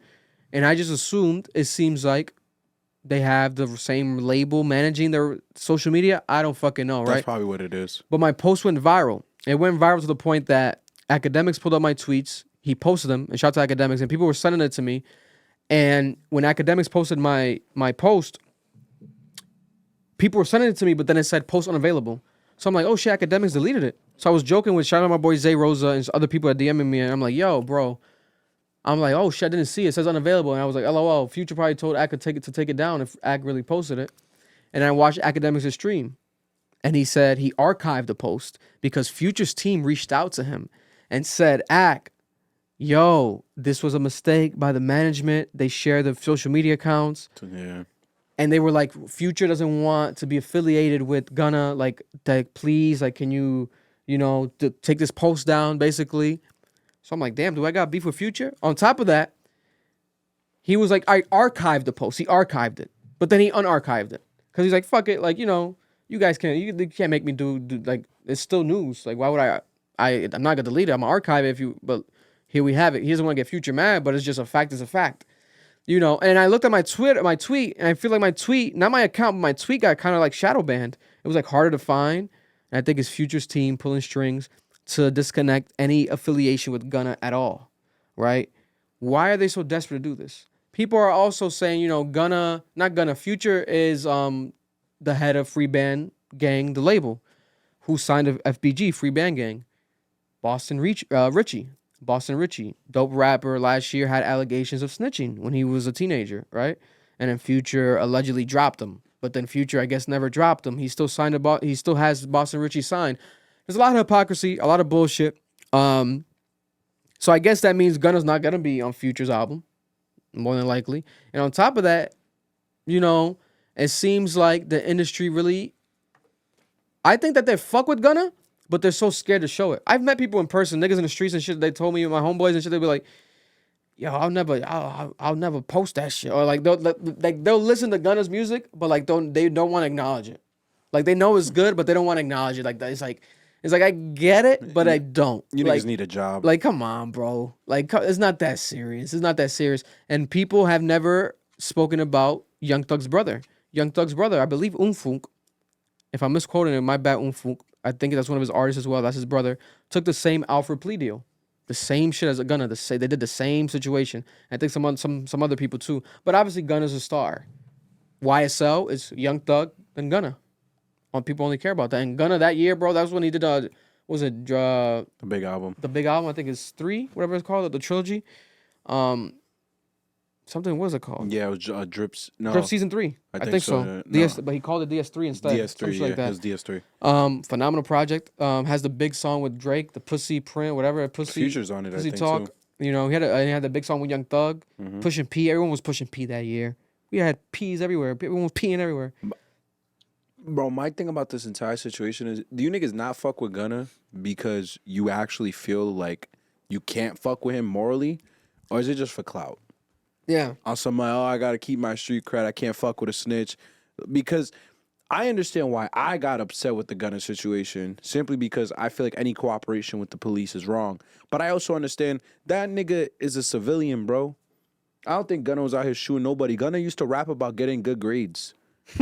Like, that exists, bro. Like, yo, niggas was posting that on Twitter. His bars from high school and his music videos from high school. That nigga was rapping about school.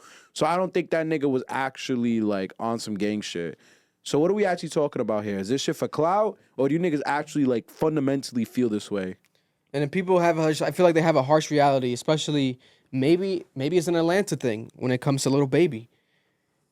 Lil Yachty was on his podcast last year. He was interviewing academics, and he was kind of damn near denying the Lil Baby fall off. Like, they don't want to acknowledge the fact that Gunna is the best street rapper that we have right now. No, yeah. They don't want to accept it. Oh, why? Because he allegedly snitched. Young Thug has yet to call him a snitch. Every concert date, we say it every fucking time. It's like a broken record.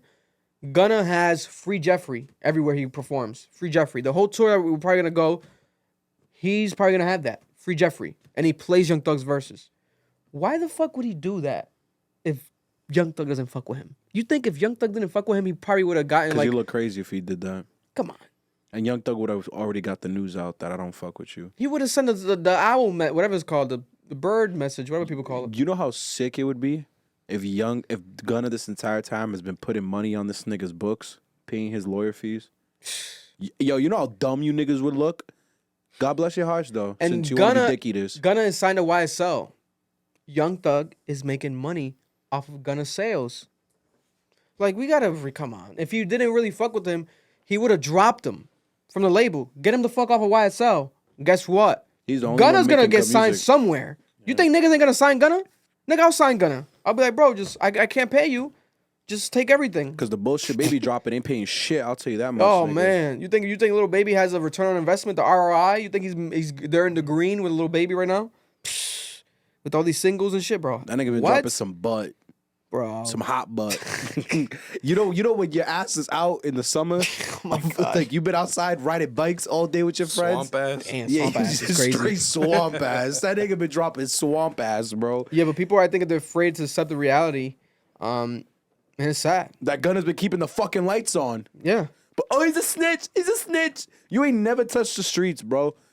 You wasn't even on the porch. You was inside watching from the windows. Why the fuck are you talking about street shit? Shut the fuck up. You don't actually fundamentally care about this shit, bro. Because I get it. If niggas was like anti-police, anti-government, cool.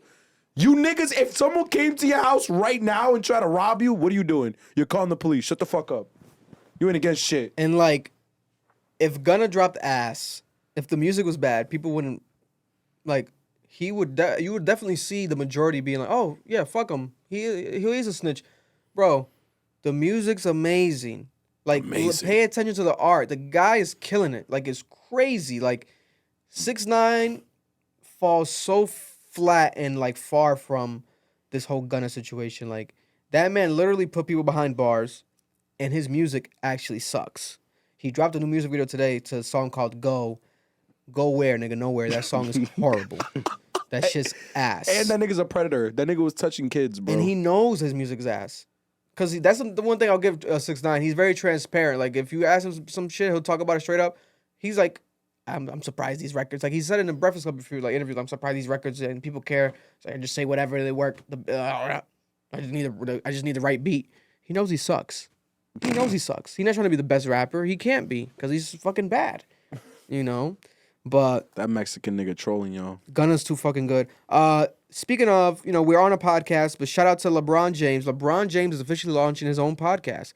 Randomly announced today. The rollout was kind of messy and like random. It felt like a leak, but then it was officially confirmed, and the podcast drops tomorrow. Actually, well, today, Tuesday. If you're listening Tuesday, with JJ Reddick, and JJ Reddick already has his own podcast. JJ Reddick and LeBron. Yeah, JJ Reddick and LeBron. It's called Mind the Game, and they already released a preview clip.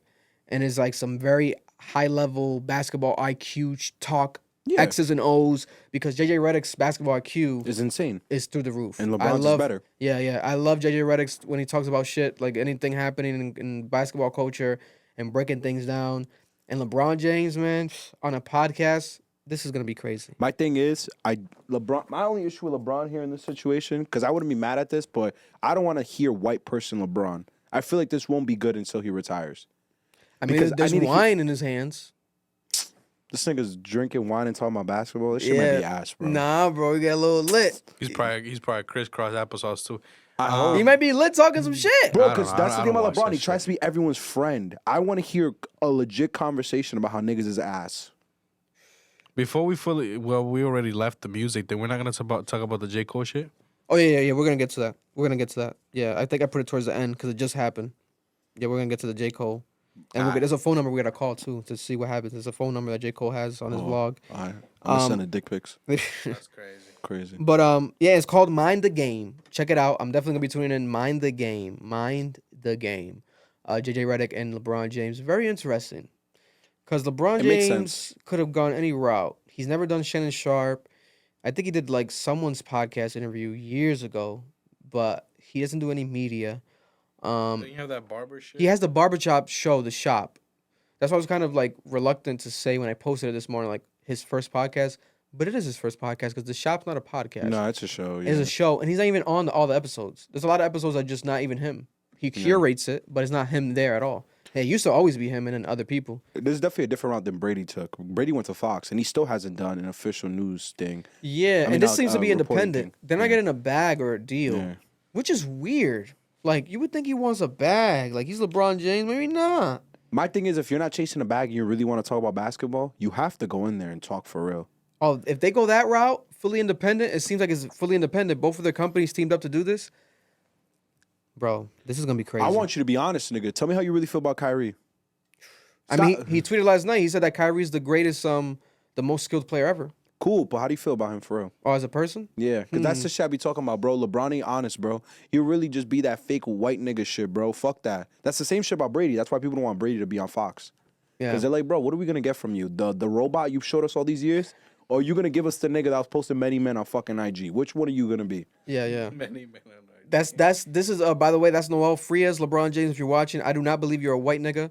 I think you're very black, and you're the manifestation of what black excellence is. That's crazy. The dick munching is wild. Oh, bro, I'll dick munch. Pause. LeBron James all day. I think he's the greatest. I really look up to him as like a person, everything. Even when people find him corny. You don't find him corny? I don't even find him corny. You find I him see through the corny. You find him cute? He said I find through the... I see through the cornfield. You like his dimples? Yeah, man. I believe I believe he reads more books than Cat Williams.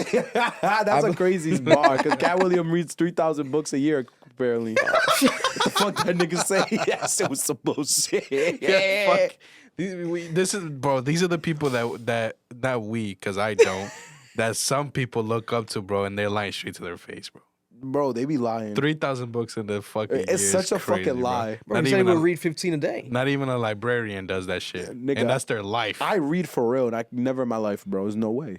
Bro, but if let's say it takes you an hour to read a 200-page book. No, you can't. That's not possible. So read a 200-page book for an hour? For an hour? I've seen people read a 200-page book in an hour. That's that's like 4 pages per minute. Bro, what are you highlighting and writing like notes? No, Vic, no. Then you're not retaining anything. You're not retaining nothing. Some people fast read. Bro, I didn't even think I read 15 books in my lifetime. You see, but that's honesty. I respect what I'm saying? Like, these niggas, this nigga LeBron be lying, bro. Talking about, oh, I really like this book, the Malcolm X book. Nigga, you didn't read that shit. Nigga, I think he read it 500 times. I think he read the cover and put and it down. He's gonna be Malcolm X in the synopsis. biopic. In the synopsis, he read the synopsis. Moving on to another Twitter drama that I was a part of. Cenat tweeted me. It was crazy. No way. He tweeted me. You didn't see? He tweeted me. I didn't see that shit, bro. Cenat was tweeted with me. Shout out to my bestie now. My twin. Shout out to my twin, Kai. All right, this nigga's on a roll on this dicky, bro. He just called this nigga twin, bro. Munching. Twin, where have you been? Munching. My nigga Kai Cenat. Munching. Oh, you know what I'm saying? Glazing like I'm at Honeydew. Hey yo. Hey yo, what my honey do? What? Oh, nah. This nigga's glazing. Nah, that's Vic. wild, I'm getting off bro. this podcast. Nigga. Yo, he's gonna be the reason he shuts down. No bullshit, bro. This nigga look like a glazed donut, bro. This nigga's nasty. That was kind of hard, no? No, nigga. There's no. The only thing hard, nigga, is you. Is you for real? Dead ass. Thank you, Marlon. Who's hard right now? I'm flaccid as a fucking as Perry the Platypus's tail. I'm like that. I'm flaccid like that beaver tail I saw the other day on fucking Man. Yo, this thing really ran into a beaver, bro. Yo, so much shit happens always. say, "What is after that, the a podcast. But yeah, Cenat tweeted me, and it was about back and forth. I went back and forth. Back and forth, bro. It was about Kanye West. So Kanye West made a post, and I saw it right away. I had a notification on his story. You said Kanye West made a post. Kanye West. Oh, I remember this. You're the reason he remembered what he said. I remember now. Yeah, yeah. So Kanye West made a post, and Kanye West was calling out Cenat for making fun of Kanye West's clothes. So then Cenat DM'd him back, and then Cenat posted the DMs on Twitter after Kanye West posted the DMs. He's like, Kanye post DMs, I'm gonna post the DMs. And then he was confused, like, what the fuck did I do? He was like, what the fuck did I do? So I reminded him, I'm like, yo, bro, there's this clip right here. Earlier in the stream, you were making fun of his clothes. Like, you were wearing his clothes, saying it's oversized, they didn't fit. And you were like, what the fuck, Kanye? You sent me the wrong size, whatever, making fun of it, you know? And I think it was tasteful. It wasn't distasteful. So I reminded him, and he was like, what? And he was on stream watching it, and he saw my tweet, and he responded to my tweet, and he was like, damn. Like he remembered, like, what the hell? This is what it was? And I was like, you know. Yeah, he was shocked. He was like, oh, yeah, I did do that. He was shocked. He was like, oh, my God. Like, this guy reminded me. Like, genuinely shocked, which was crazy. Like, bro, you just did that, like, minutes ago. But it's like, I get it. He does a lot. You know, he goes through a lot. He does a lot of shit. Bro, because you want a whole rant about, he was like, fuck Kanye. Like, Kanye, fuck you talking about, bro? It's stripes over checks. I mean, it's checks over stripes over here, bro. Yeah, like I'm Nike. Like, basically saying, like, fuck Adidas too. Like, I'm on your side type shit. Oh, okay. Yeah, that's what he was kind of saying. And because he is signed to Nike. Cenat, he has a Nike deal. Yeah, Nike doing him dirty with them ugly ass shoes. What, the ones that they're signing him? Like, random shoes they're signing him? Yeah, bro. And then I saw, like, they signed also, I didn't even know they signed Your Rage, too, another streamer, Josh. Shout out to Josh, Your Rage. But I think they dropped him. Like, they're dropping him. Some weird shit's happening with Nike. I don't know what's going on with these streamer deals. I don't know. They need to pick us up. Yeah, hopefully, because I don't know what's going on. But, so Cenat did that. And then, fast forward to Cenat tweeting me. After that, on his stream, he was getting word that Kanye West was going to call him. He said, Kanye's going to call me, guys, during the stream. We're going to clear this up. Because he kept going back and forth with him. And then Kanye was mad. Kanye was like, fuck you. Like, he was not taking Cenat's apology or, like, believing him. He's like, nah, bro. Like, you making fun of my shit. Like, I care about my clothes. You're making fun of my clothes. Like, that. What the fuck? And to be honest, I think Northwest is a fan of Kai. Because Kai said it, like, your daughter watches me. I think Northwest is a fan of Kai. So maybe Northwest probably sent it to Kanye. Mm-hmm. And then that's how Kanye, the whole situation happened. And that's probably what it hurt more. Because, like, damn. My daughter looks up to you. You're making fun of my shit. But, bro, the clothes, for those who don't know, Kanye West, all those clothes he dropped for $20, everything was one size. One size fits all. Even if you pick the size, it was one size fits all. Like, it arrived one size fits all. I saw the video of Phantom putting it. He's like, oh, this shit ain't going to fit me. He puts it on. He's like, damn. This shit fits. Yeah, that shit fit him. Because he's so fat now. Yeah. He's losing his weight, though. He's looking good. Shout out to Phantom. Yeah. Bro, my thing. My thing is I don't think Kanye was mad because he was dissing him. I think he was mad because, like, because Kanye said, he's like, bro, I'm trying to do something here, and you're mocking it. Like, do you not, like, he said, you're like, oh, you're owned by them. He said that in the DMs. Yeah, because Kanye's thing right now, is that he has a message and a motive. The independent, owning your shit. He has a big fight. That's what he keeps saying in the interviews with Big Boy. He did it with the interview with Big Boy, new interview out. And, like, he's been talking about this and the energy for the Vultures rollout, like, ownership. So he gets mad whenever anyone, like, makes fun of the music or makes fun of anything else, and pays attention to that rather than the message, right? Yeah. And I get that. But this is Cenat. Bro, Cenat's, what, 22 years old, 23 years old? He doesn't understand the concept. He doesn't understand. Like, he just received clothes. It doesn't fit him. That's it. Yeah. That's all it is. But he's looking into it too deeply, Kanye. He's not thinking straight when it comes to this. But it got more serious because Cenat got on the phone with Kanye's manager, John Monopoly, who I know as well. I've met John Monopoly. I have John Monopoly's number. I want to actually maybe contact John Monopoly. I would call him right now, but it'd probably be too awkward. I want to text him prior to calling him to like give him the chance to maybe clear things up, because John Monopoly, he called Kai, but then Kai was ready for the press. So Kai was kind of like pressing him back, like, you know, mad, like trying to stay on his own type shit. Like, you know, it's Kanye, but he's like, I'm not gonna dick ride. I'm gonna hold my own. This guy's saying fuck me, coming at me crazy. But then I feel like he overdid it. I genuinely feel like Kai overreacted. He didn't know who John Monopoly was. He didn't know who what's it called? Not Voltron. What's the name of their old Violator? He didn't know what Violator Records was. He didn't know his history. So then when he was saying these things, Kai Cenat was kind of like, "What? You threatening me?" Because John Monopoly at one point was like, "You know, I'm from New York. You know, where I'm a violator." And he's like, Kai Cenat's like, "What? Are you gonna violate me? What that mean?" And then John Monopoly's like, "No, you don't know what New York Violator Records, Chris Lighty, rest in peace, like the legendary, like you don't know what that is?" And he's like, "No, bro, I was born in 2001." You really said that? Yeah. So then John Monopoly's like, okay, I get it. Okay, all right, you were born in that age. I did, you know, okay. And he was like, "Yo, we can meet in person if we need to." And then Kai didn't like that either. But like I'm looking at it like, yo, John Monopoly's an OG. He doesn't want to smack you or squabble, nigga. He just wants to meet up. To you. He doesn't care about this internet bullshit. He doesn't care about the streams. He's an OG. He just wants to meet and talk in person and make sure you're good and probably collaborate. You're the biggest streamers, the biggest artists. Like, let's work together. Yeah, but Kai's trying to be defensive. Easiest way to fucking link up with Kanye. Yeah, Kai's being defensive, and all his fans are dick riding. Like, yeah, fuck Kanye. Kai was standing on business. And then Shade Room posted it, and I think John Monopoly left a comment, I think on Shade Room, and he was like, "No, we're all good. But if he wants to meet up in person, I can go out next month, whatever, blah, blah, blah. We can meet up in person. I can go to whatever." And then again, Kai reacted on stream again the next day, like, "Bro, why does this guy keep threatening me? And this and that, he's threatening me." And everyone's in the comments like, "Yo, why is he threatening Kai? This nigga's not threatening you. He wants to link up in person. You think if he wanted to do something to you, he would threaten you online? This is John Monopoly. Like, do your research. This is an OG in the game. He's not gonna just fucking snitch on himself online. Like, this guy has too much money behind him and deals with big ass artists. You think he's like people are just dumb. Like they get caught up in the hype and like they like, come on, bro. Yo, it's crazy. If the old heads went about things better, their messages would be listened to more. Ebro and this other nigga, what's his name?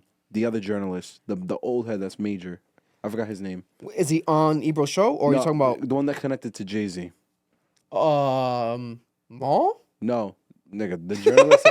This nigga's crazy. Elliot Wilson. Thank you. Was The it name Maul? like I kept thinking in my head, I'm like, what was his name again? So Elliot Wilson and Ebro spoke about this issue. Yeah. That niggas like Kai Cenat, and we've talked about it here, do not know anything about music. Even Aiden Ross as well. That the new culture of journalists are doing it in a very sensational way. It's not informed.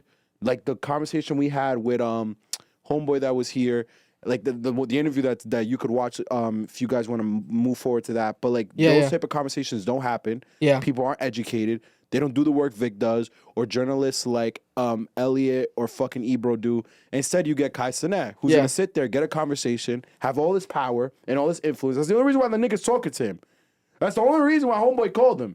Because he knows who he is. In reality, he should have like turned the stream off. He should have and took the call. Because that's what a professional would do. But it's not about the actual conversation with someone. Entertain these niggas. Exactly. It's about the streams. Because if someone who knows music would hear that name, know the call is coming, and say, "Yo, this is a hip hop legend. This is a staple in the culture I grew up off. Yeah. I got to take this call and respect the conversation." Yeah. Instead, it's a joke. Like, what the fuck are you, like Vic said, what the fuck are you talking about, bro? He's not fucking threatening you on fucking on but on fucking stream that thousands of people are watching that's not in the shade room. He's not gonna fucking threaten you. Shut up. He's not gonna do that, bro. Like, what are we talking about, bro? We have to have some standards, bro. Like, bro, the media game is dying. Bro, and these kids, I think, like, they're not used to that. Like, oh, let's talk in person. Like, so when they see that, that's fighting words. They're Discord kids. Like, bro, that's not fighting words. Like, what are you, like, John Monopoly does not want to fight you, Kai Cenat. Like, what? Like, that's not what's happening here. You know, now, don't get me wrong. Kanye did come crazy at Kai. He did go crazy. But if you know Kanye, everybody. Kanye does that to everyone. Kanye has fucking problems. That's not regular. Like what he's saying, fuck Kai, fuck you. They sent you. You were paid off. Blah blah blah. Nigga, what? That's Kai Cenat. That nigga's in his room just streaming. What the fuck are you talking about? I gotta love Kanye. This nigga's not the CIA. You think, or they? What is the Jews? The Jews is Kai Cenat powered by the Jewish Alliance? Like, come on, bro. Kai Cenat's in the tunnels in New York. Like, that's not the case at all, bro. That's not the case at all, bro. Kai even called his mom during the stream after that. He was like, "Mom, Kanye just came at me. Like, what the fuck, Kanye is?" And he's like, "What, son? What's going on? Kanye West about?" It was amazing. I'm like, "Yo, this is amazing," because he couldn't believe it at first, because he had a whole stream set up, ideas like playing games, some shit was gonna happen, and then randomly that Kanye West shit happened, and it just took up the whole stream that whole night. Bro, I was up to like 4 a.m. watching that shit. And then John Monopoly called. I was excited. I'm like, John Monopoly, oh my God. I'm glad it was John and not Kanye. But then Kai didn't even know what was going on. I was like, oh shit. I thought it was gonna be Kanye. I thought Kanye was gonna call Spazin. Nah, they didn't let him do that. I'm glad. I'm glad they stopped him. Because you know he wanted to pick up that call. Bro. Because that would have been bad. Kai would have not reacted well to that. I'm gonna try to see if possible. It might not be possible. We could see if we could maybe get John Monopoly like on a phone call or something. Because the internet right now thinks that you are the number one threat in Kai Cenat's eyes. You want to kill Kai Cenat. You want to damage his life. When I know you definitely don't want to do that. That's like, so weird. It seems like it's being blown out of proportion, as most things are. We have Don Lemon is back after being fired from CNN, and then Tucker Carlson was fired from Fox News around the same time. The two big journalists from both big media companies. Tucker Carlson's on X doing independent journalism. Number one on X. His interview's always viral. Literally interviewed fucking Vladimir Putin. And then Don Lemon now starting to try to do the same, right? First interview, Elon Musk. But then Elon Musk dropped his deal. They had a deal they were going to negotiate with X, the platform, to do exclusive content on there. Don Lemon is having his content everywhere, but still using the X platform to post his interview with Elon Musk, episode 1 of the podcast. There's two viral moments right now. One of them, both of them being from the interview, but one of them being I think, more political topic we can play real quick. And then the other one is more of a personal drug prescription question that was brought up. Forgot the order that they're in, but we'll just see. Theory now. Some of the things that you post, a great replacement theory. You claim that Democrats, President Biden's immigration plan to open up the border, you said that the president is getting, and Democrats are doing it to get more votes. But undocumented immigrants cannot vote in federal elections, so how is that possible?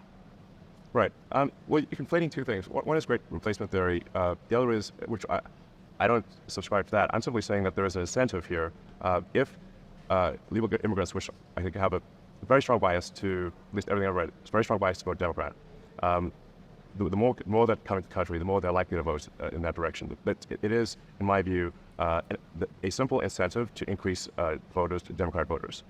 And yeah, so the question is like how? So there's a few ways that this works. One is that when the census is done, the census is based on all people in an area, whether they are citizens or not. So if there are a concentration of people who came here illegally in a particular state or in a particular state, that state will actually then get an increased number of House seats. So the House seat apportionment is proportionate to the number of people, not the number of citizens. So the illegals overwhelmingly go to places like California and New York, and if you just look at the math, if you look at the apportionment with and without illegals, I believe California would lose. I believe the blue state, there would be a net loss of blue states of approximately 20 seats in the House. This also applies to the Electoral College. So you say, like, well, this also applies to electing the president, because the electoral votes are also done by apportionment the same way that House seats are done. But the reason, Elon, the Electoral College is in place is to balance that, so that doesn't happen. So what you're saying about it is the exact opposite of the reason why the Electoral College is there. The Electoral College at this point in our history gives people who are in smaller states and red states much more of an influence over our elections than people who are in blue states, and the majority of the people in this country. That's what the Electoral College does. It actually does the exact opposite of what you're saying. It protects people who are in smaller states and protects people who are in red states. Well, the red states, because it tends to be smaller and less populous. I think that statement is what you said is true, but what I said is also true, which is that if, as is I the love case, that a statement. disproportionate number of legal immigrants go to blue states, they amplify the effect of a blue state vote. And the math, as I understand it, and you can research this obviously very easily on the it's pretty straightforward to research this. But my understanding is that there would be that the Democrats would lose approximately 20 seats in the House if illegals were not counted in census, and that's also 20 less electoral votes for president. So illegals absolutely do affect the who controls the House and who controls the presidency. It does not affect the Senate. So this is one of multiple viral moments. We'll play the other one to get it out the way and get Noel's takes on this situation. This is the one that caught my attention first. I'm asking was you the anything. ketamine drug usage. I didn't even know that Elon Musk uses ketamine prescribed. I didn't even know you can get ketamine prescribed. If you got Playboy Cardi making songs about it, you would have thought that shit was like cocaine. But I guess you can get it prescribed. This nigga's hilarious. And anyone else hasn't asked you about your controversial stuff that you tweet. You post a lot of controversial stuff. Is that considered blowing off steam? Well, I guess I do enjoy using the platform. I mean, I do call the X platform the PvP or player versus player platform. So in video games, there's player versus like environment, where you're not playing against other people, and then there's PvP, which is like hardcore. You're actually playing against other people, and but that's blowing off steam for you. Yeah, it is to some degree, not always. I mean, obviously I use it for to post jokes, to post sometimes trivia, sometimes things that are of great importance. So you do a lot of it at night, like late at night. So when you're doing this, are you sober when you do it?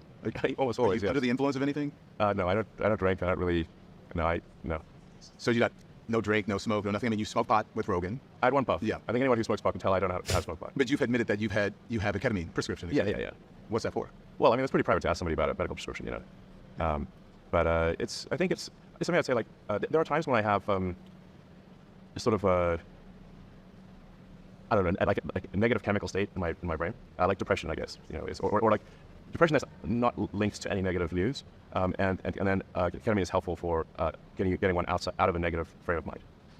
Well, listen, in fact, I generally, obviously I'm not a doctor, but I would say. So that we have it right there. 2 viral moments. It clearly seemed like they weren't fucking with each other during this conversation. The tension was coming from both ends, both sides, especially Elon Musk's reactions to the questions. I could be wrong, but one side of me really feels like if it was not Don Lemon, Elon Musk would answer the questions differently, especially when it comes to like things where he's like, it's pretty private to ask someone about their prescriptions. And it's like, yeah, but you've been pretty much an open book your whole life, Elon Musk. You've answered questions about everything. And you posted on Twitter before him. And that's why he brought it up. Yeah, you've spoken about it before, so that's why he brought it up. But because Don Lemon is asking about it, it's pretty private. Like, you had to, like, kind of pre-surface your answer to the question that way. If it was Tucker Carlson, I would have wondered, like, how you would answer, But that's just my take. Maybe I'm just, a liberal idiot. I don't know. But I felt that way right away. I'm like, like, why even accept to do this interview if you really don't fuck with this guy? And then kind of acknowledge the fact that you don't fuck with him after. I feel like the other guy was kind of coming off as looking at him like a dumbass, though. You know me, I don't keep up with none of this shit, but that's the type of feeling. Don Lemon? You feel like Don Lemon had the attitude vibes? Yeah, no, he did. He had like this sassy vibes, like when he was explaining the whole vote, illegal stuff, this and that. He was looking at him like, "What the fuck, this dumbass talking about?" That's the vibe he was. People giving. were calling this an interrogation instead of an interview. I seen that. But then that shit felt very hostile to me. But then Don Lemon was kind of proud of it. I saw his tweets because he was like, you guys wanted me to ask hard-hitting questions, which a lot of times they do. Like, oh, if you're going to interview someone, they're like, you better ask hard-hitting questions. He did. And he did ask hard-hitting questions. But I think maybe his energy came off, like, personal. Yeah. He personalized it too much. People called it archaic interview style. Yeah. Like it was like a hit piece type shit. Like trying to get hit pieces back to back. I kind of agree. I see both sides where, like, I like that he asked him these type of questions. But I wish it felt less personal. Like, less of an attitude, less of, like, like, it almost felt like pleasure. Like, him asking him these, like, questions. Like, he felt pleasure from it. Like, it should just be, like, that's not the point here. But, and this is not to be homophobic at all, he bluntly as possible, he's gay. he has always come off like, even before in the past when like, there's been people that didn't even know he was gay, like they'll call him out and like, this guy, he feels kind of gay, like the way he's like more just like not flamboyant, but like he makes certain gestures that a straight man wouldn't necessarily do, and there's the way he talks about stuff is more passionately, and like they would call it like feminized. Well, he's gay. Yeah. But a lot of people, still to this day, there's a lot of people that still don't even know he's gay because he's not like out in the open or like all the time like with his boyfriend, and it's not like stereotypical like textbook gay person, but he's gay. Yeah. He's gay. And in his world, what he's done, he's a damn near pioneer when it comes to a black gay journalist having as much success and popularity as he's gathered. So there's still a sense of him being an enigma. And I do feel like, even though they might be afraid to acknowledge it, that might be why some people give him a hard time, to be honest. Just because of the fact, like, he's a gay black guy. Already, you might not fuck with him because he's black and he's gay. Bro. That's a lot, yes. You think that these, like, right-wing conservatives are going to just digest that right away? Yeah. He's going to be a tougher pill to swallow right away. Yeah, but if you don't fuck with someone, are you going to accept an interview? This is where, like, if he turned down the interview, it would look crazier. If Elon Musk was like, yo, no, I don't want to be interviewed, because Elon Musk is Mr. Freedom of Speech. Mm-hmm. Freedom of speech, which he spoke about in his interview as well. Freedom of choice, too. He can choose who the fuck interviews him. So this is the problem. Yeah. If you watch the interview from the beginning, this whole conversation happened, what you guys are saying. Yeah. They're like, because Don said it straight up. People feel like your application is an echo chamber and a safe haven for Trump supporters. Yeah. And the reason why he wanted Dom to be on X was because he wanted the other side of the spectrum. Yeah. Now, I want to clear this up because Dom mentions this too. Dom is not the other side of Tucker Carlson, not by a fucking long shot. Because Tucker Carlson is a hardliner, right-wing thinker. Don is not a hardliner, left-wing thinker. Don is like center-left. Yeah. If we're talking about who would mirror Tucker Carlson, that's someone from like the Young Turks. That is a socialist. That is a democratic socialist. It's a Bernie type of person. That is not fucking Don Lemon, bro. Shut the fuck up. You don't know fucking left or right from your ass crack. Because these niggas swear, bro. But that's why he asked him the question. Like, do you even know, why do you call CNN and me left? Like, what does that even mean? Because that's what started the hostility.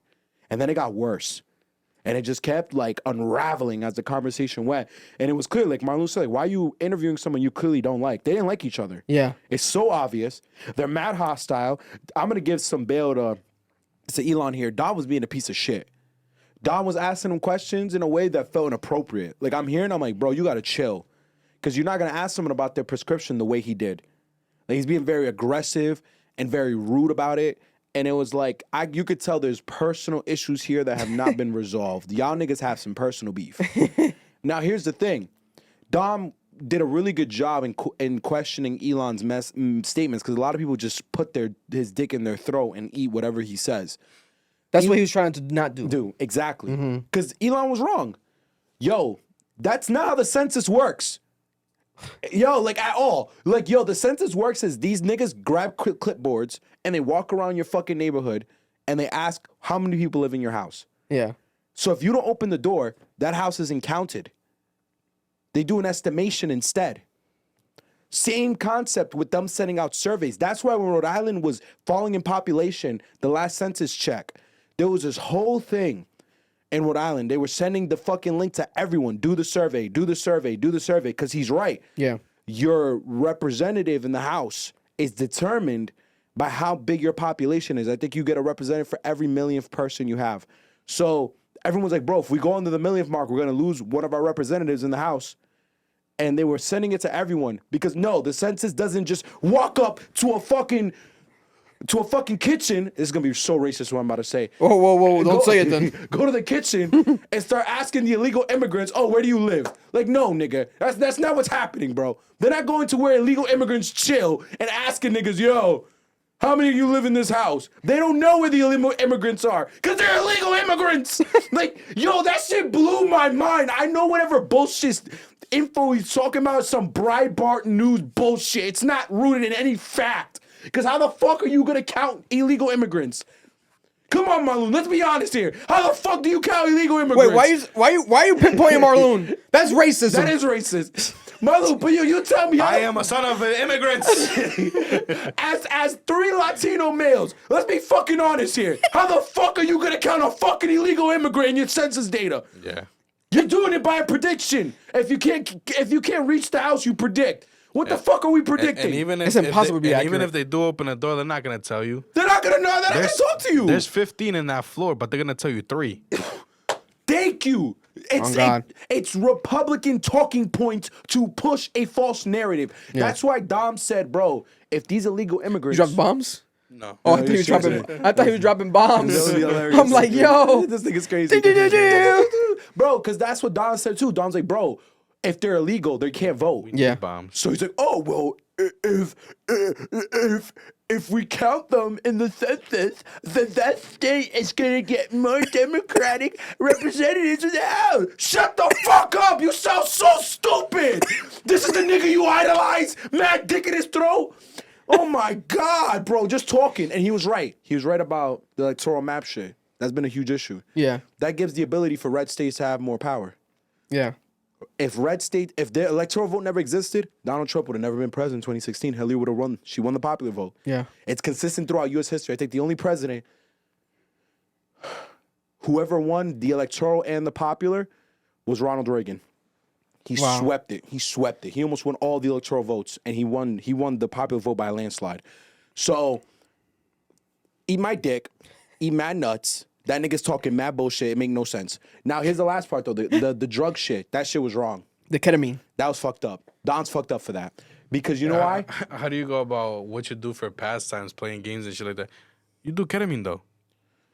Because he's trying to insinuate. And he asked him if he takes the drugs while he's tweeting. Or if he tweets while he's drunk, or like if he drinks while he takes the. That was like.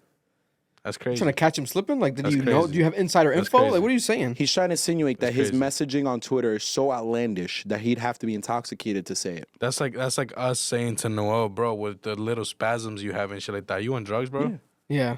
And it's wrong because Don, as a black man, should know what it feels like to face that type of that type of stereotypes where people think, oh, you have to be on drugs because he's a black man. I'm assuming people have told him, like, oh, as a black man, you probably do drugs. Like, that's wrong. You should never put that on someone's body. That's weird. That came out very weird. It showed me they have issues.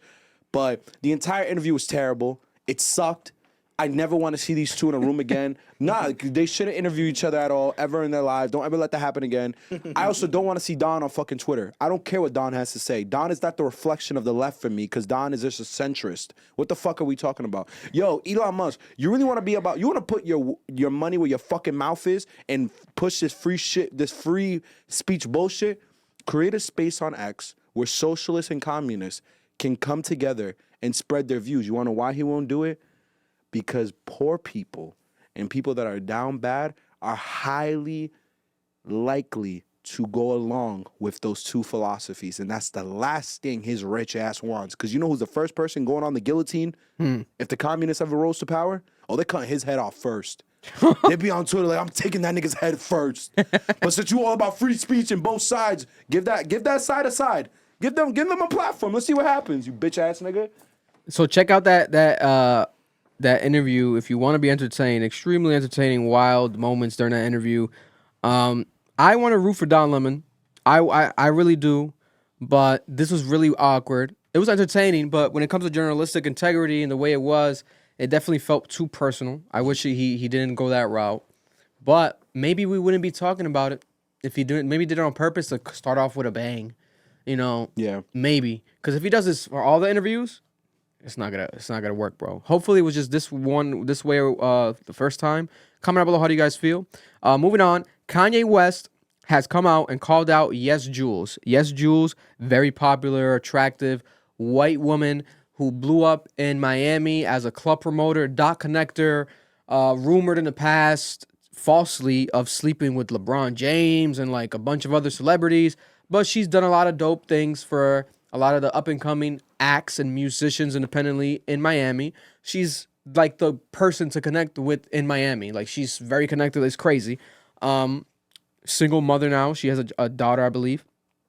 Yesjulz has been the one around Kanye West. If you paid attention during the Vultures rollout, she's the one that was connecting the dots, helping with listening parties, supposedly on his team. I was confused. I'm like, what? It seems random.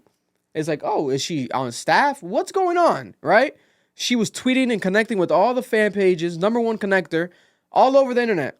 If you're a Kanye West fan, you would see Yesjulz. She'll post like photos first of merch, etc. A lot of stuff. Like it was like, okay, she must be really real deal connected. In the elevator with Freddie Gibbs, other people that were on the team. Like, okay, she's really out there going everywhere Kanye West was. But then Kanye West posted, "We have decided to no longer have Yesjulz involved in the role of vultures. All activity on her page and with our fans in the past few days has been unauthorized." And then it was followed by a notice of intent to arbitrate before adjudication. Basically, when you read it, there's a lawsuit of $8 million from Kanye West, the Yeezy team, to Yesjulz.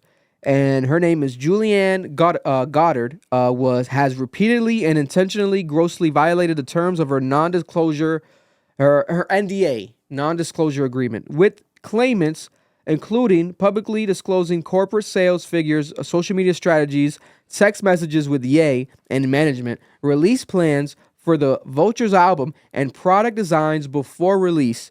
To say Goddard suffers from a lack of impulse control would be to excuse her from responsibility. Wow. Yo, we called this shit. Oh my god. It really felt like impulse, the way she was like posting shit. When you said that, if like I read her tweets, I'm like, wow, she's just impulsive. Like she was too excited to be a part of this. Yeah. And it came off as if she shouldn't be a part of it. Like it was unnatural. Wow. This is the first time reading the fine print, so this is a real reaction, guys. To say about impulse control would excuse her from responsibility for behavior that is hurtful, hateful, and destructive. It is to give her a pattern of mendacious, malicious, manipulative outburst a pass. The composer Wolfgang Amadeus Mozart said he wrote music as sow piddles, Goddard's own lukewarm, never-ending stream of willful, reckless, and vindictive breaches. My God, they went off on her. They cooked her shit, bro. Yeah, so you get the gist. She's basically being cooked right now.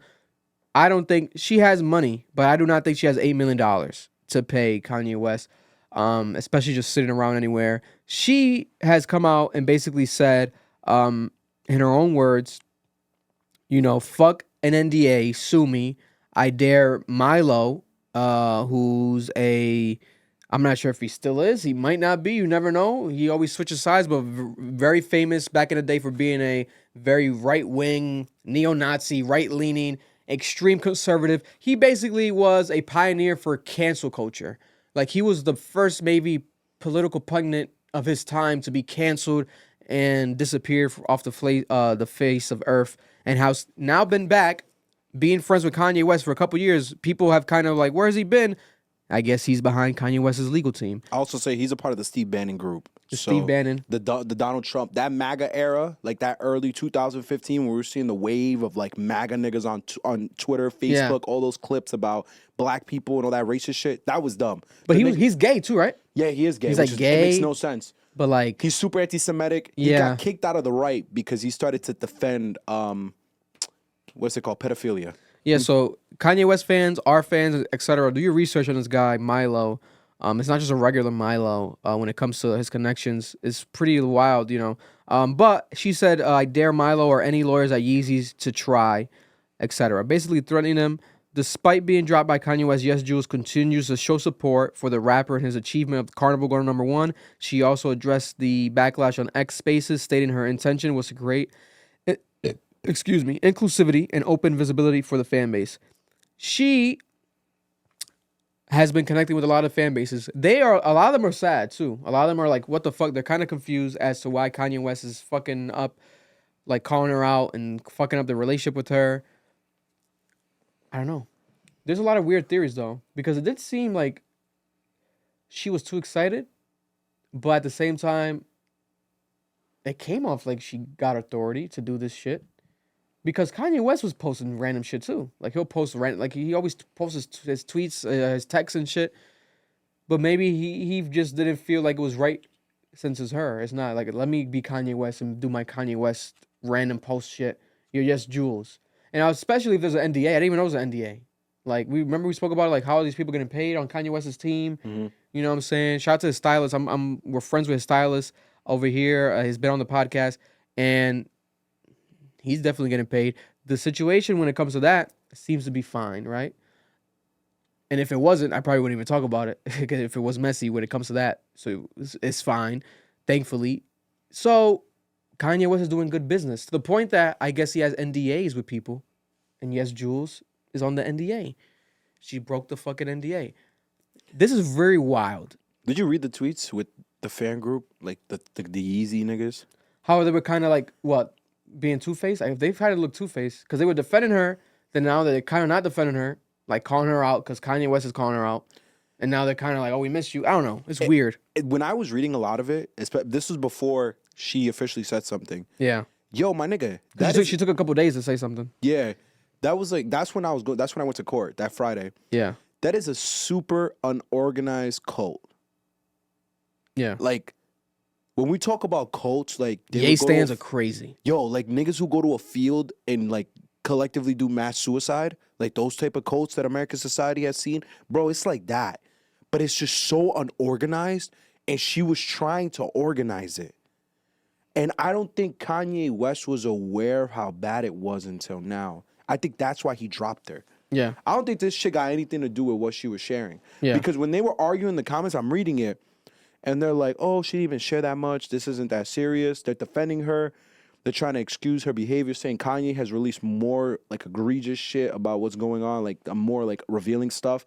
Yeah. And I'm like, yo, did Kanye just see how crazy this cult is and got terrified and was like, yo, stop this? Yeah. Like his brain just couldn't understand it. Cause bro, like it was bad. Nigga, it was like 20,000 people in that space. It could be. But I feel like, would he say that though? No, I don't think he'd say it. I don't think he would go again, because like it's like when Nicki, like remember we told about, she told the Barbs to calm down, like, oh, calm down, Barbs, like don't post people addresses, because I think they were posting Cardi B's address or something like that, but she didn't say it like aggressively. She knew how to say it. Maybe he should say something. I don't think he understands that they exist, because Kanye is so like, I mean, they feed his ego. He has to know that they exist. He probably just doesn't mind. I don't know, because he always says be your own thinker. Because without them, he wouldn't be number one right now. Exactly. Because they bought that fucking single on iTunes like crackheads. Like buy. What was $1.20? $1.29. $1.29. It's like 99 cents. 99 cents is like $1.29. Because this is my point, Vic. When you think about Kanye's entire career, even until now, he's always said you have to be your own person. Yeah. These niggas are not their own people. Those stands, those hardcore like stan like cult niggas, they don't think for themselves. Definitely not. So I could imagine he saw it. Like, Yesjulz is showing him that shit, and he's like, get that shit away from me. Yeah. And he just found an excuse to fire her. Listen, Yesjulz, if you want a platform to talk about it, come on here. You know, we also have a dating show. You know, you're single, you're beautiful. We might have to put you on a dating show. You know what I'm saying? I would like to be on that episode. Oh, they're calling her a pog. You know what I'm saying? Marlon, you into pogs? I don't know. Huh? You into pogs? You want a pog? What is it again? A fat ass white girl. Like fat, or she has a fat ass? She has a fat ass butt, nigga. You never seen I don't know what this woman looks like. You never seen Yesjulz sex tape? Oh, I didn't even know she had a sex tape. Yeah, it's like 5 seconds. I don't approve of this, Yesjulz, talking about your sex tape. That shit was fat as fuck. But it's in complimentary fashion. Listen, I'll beat the shit out of my dick for 5 seconds. I just kept repeating moving on. God bless. You lost it, Vic. J. Cole, we love you, Yesjulz. I love you. I fuck with you. I don't love you. I don't love you. I fuck with you. Respect the business you've done in Miami. It's amazing and gets overshadowed by rumored bullshit. Moving on, J. Cole has dropped Might Delete Later Volume 2, the second installment of the vlog series he has right now. He's posting vlogs in the rollout for The Fall Off, the new album, his retirement album.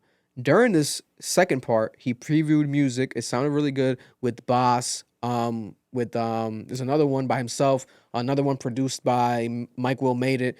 And there's also a phone number.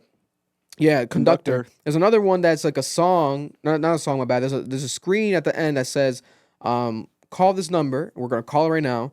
And there's like a snippet of a song of him rapping over. It seems to be like a Dipset song. It's like, oh shit, this album's going to be a classic, bro. Dipset, all this shit is happening. I'm horny. The phone number is let me type it.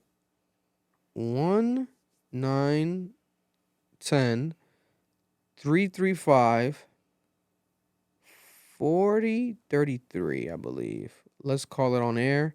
Let's see what's going on. It says a J. Cole's burner.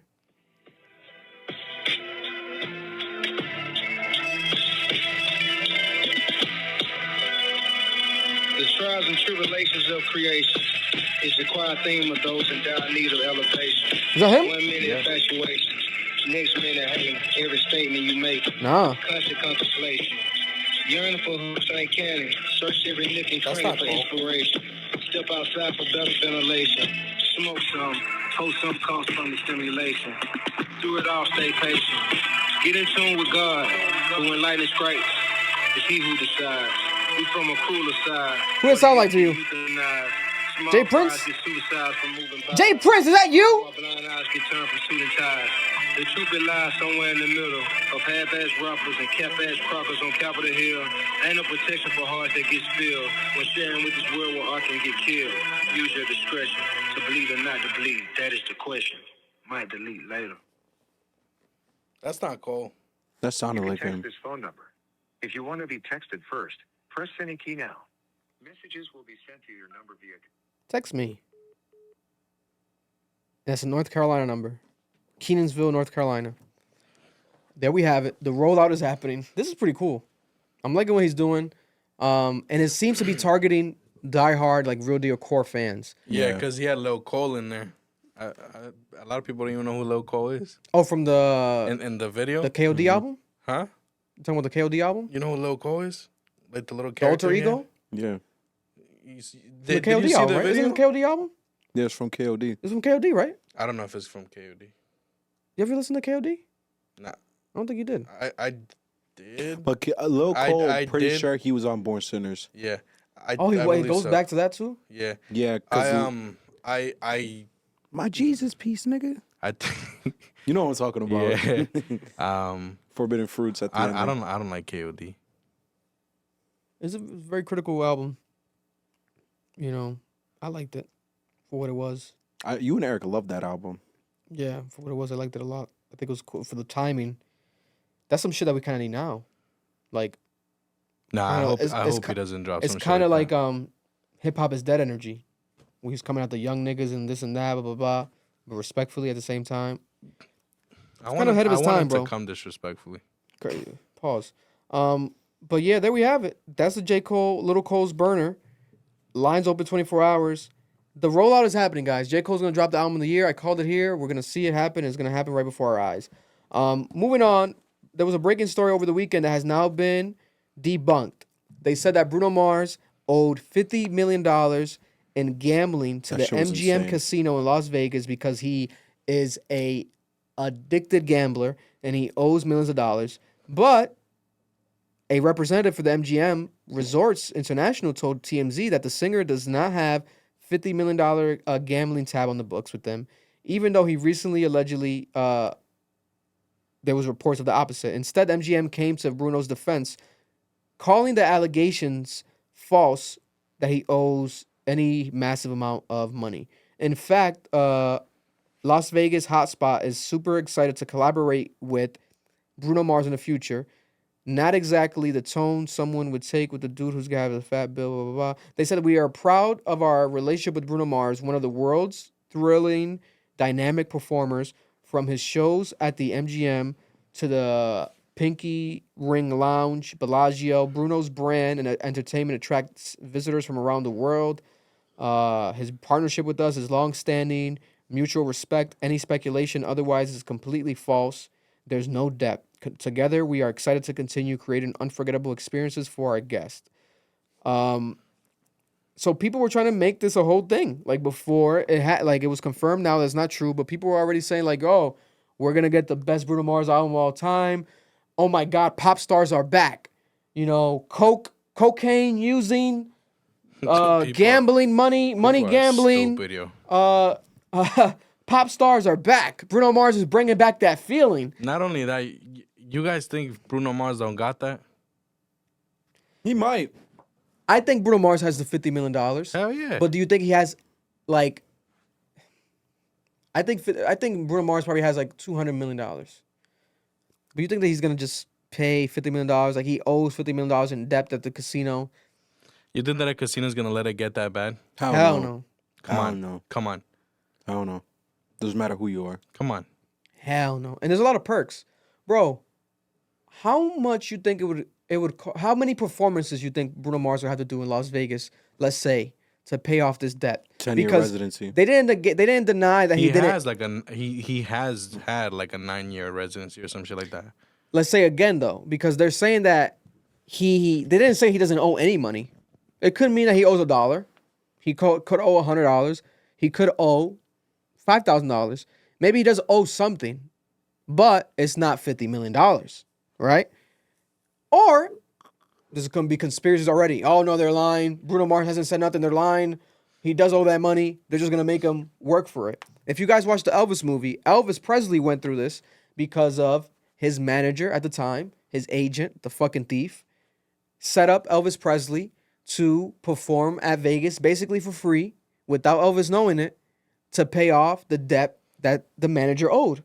So in agreement, he was like, oh, make Elvis perform.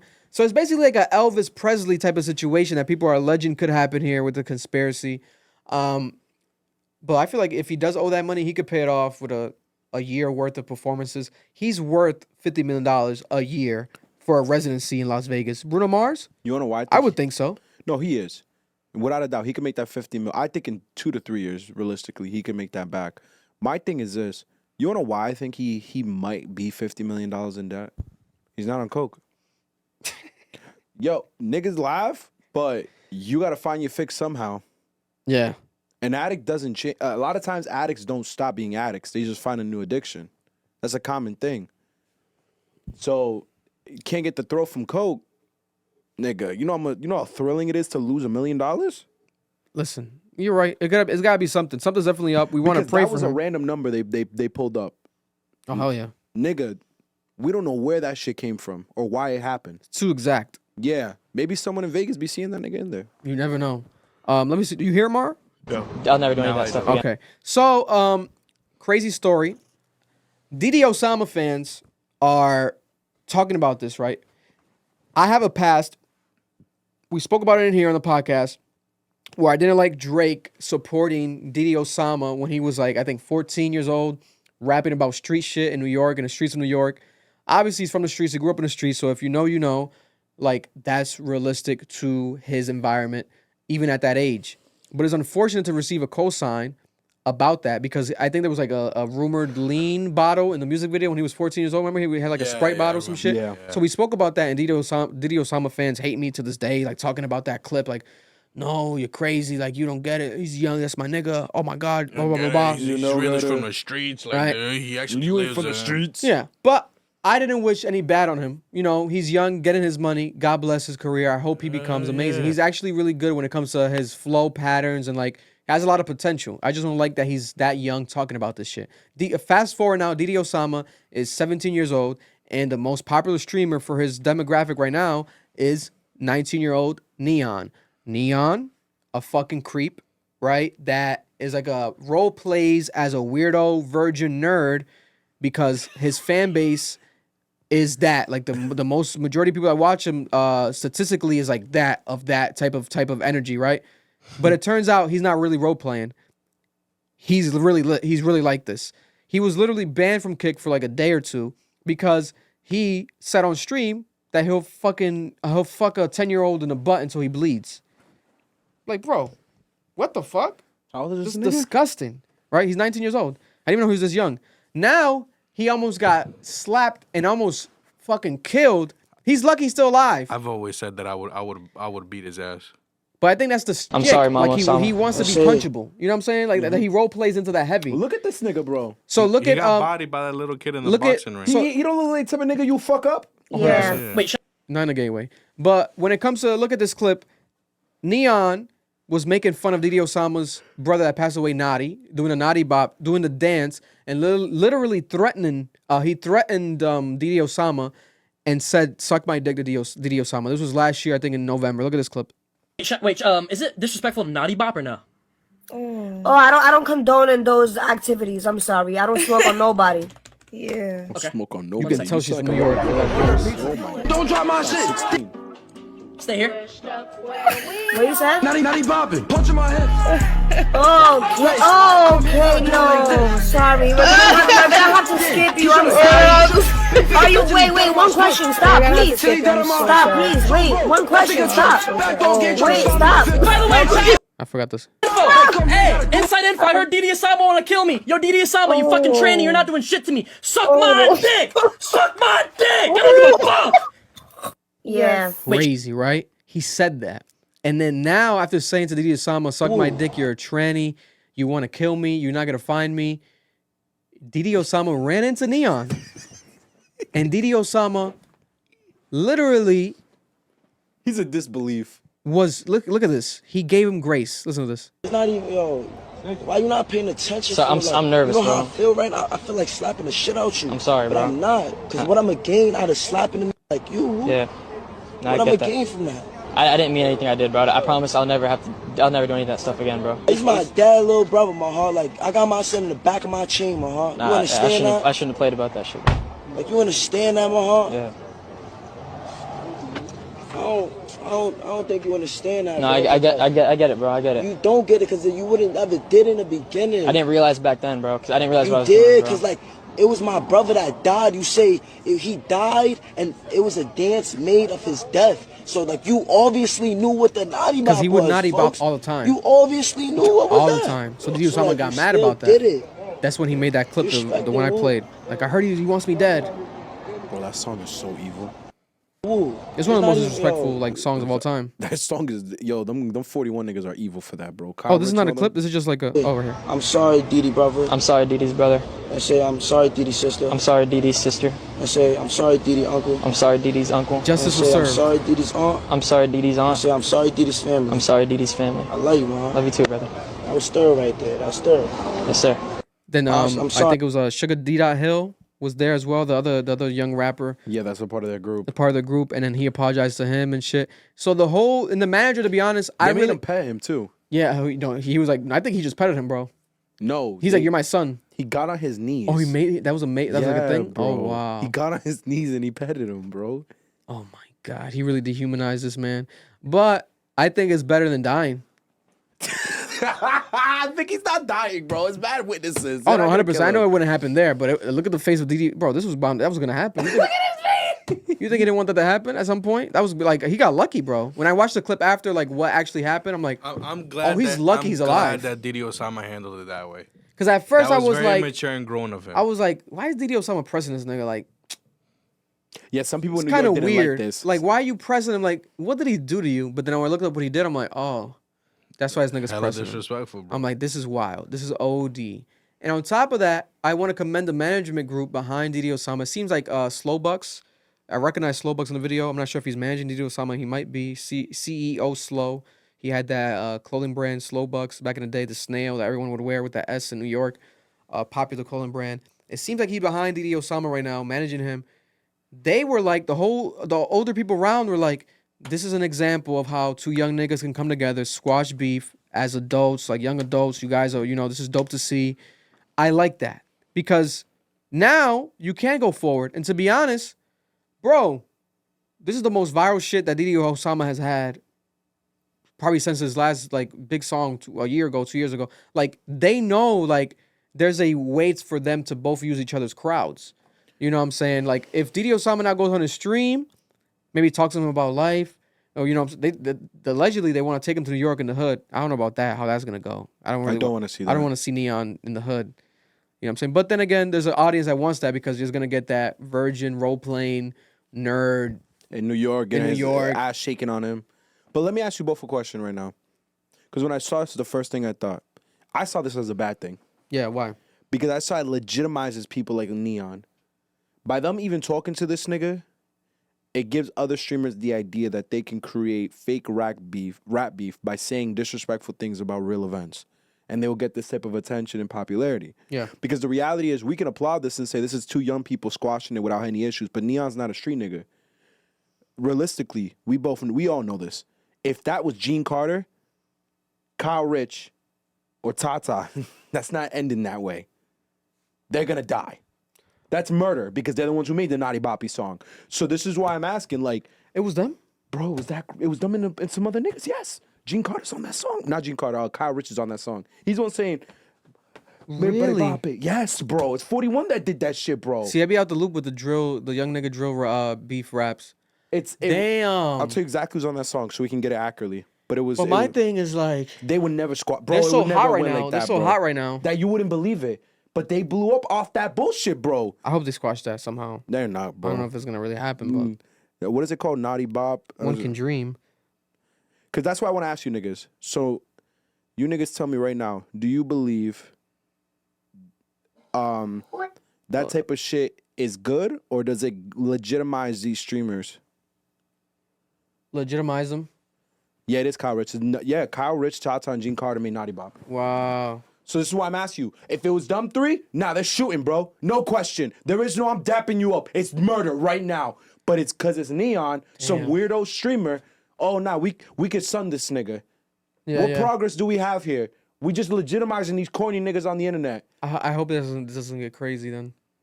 Because those guys are making their rounds in the media right now. I think academics interviewed them, etc.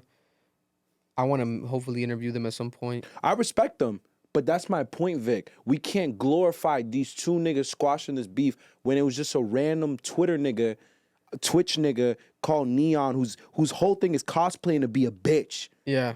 I'm not gonna salute that. Let me see them squash their beef with the niggas that made the diss track. That nigga did say I love you to him though. That was crazy. That was crazy to me. I love you. I'm like, damn. That was crazy to me. But to be honest, it probably really hurt him. Because this nigga's 17, bro. Diddy OSAMA probably is like a fan of this nigga, like on some shit like... These niggas are kids. They like that neon stream shit, but at the same time, it's like, he doesn't fuck with that. Like, why the fuck did he do that? Maybe he was a fan of him before he did that. I don't know. But Neon, you're lucky you're alive. That's all I do know. And at the same time, I don't really give a fuck about Neon. I'm not gonna lie to you. Maybe next month I will. But like, sometimes I always give people benefit of the doubt. But with Neon, I really don't give a fuck about that guy at all. Like, I really don't fuck with him. Like, that's just so fucking weird. Like, that whole kid raping shit was like, it threw me off. I'm like, this really nigga has no sense of dignity. Like, this is crazy. I thought he had some. You didn't see what happened? What? Before that, bro, this nigga had I saw him cry before. No, with another white streamer. And apologize. They had a 16-year-old girl at their house late at night. And they're like, yo, that girl's 16. Why is she still there? It's like 2 a.m. I saw they're trying to cancel Jack. You know Jack Doherty? The white streamer guy? No way. What happened? Because of that. Because it was like a 16-year-old girl in his pool. I don't know, man. We got to stop legitimizing these These niggas, guys bro. are weird. They're getting a lot of money, though. So that's what makes them feel like they can do anything. We love you guys. Appreciate you guys. God bless you. Please be safe. Until next week. They gon' love me for my ambition.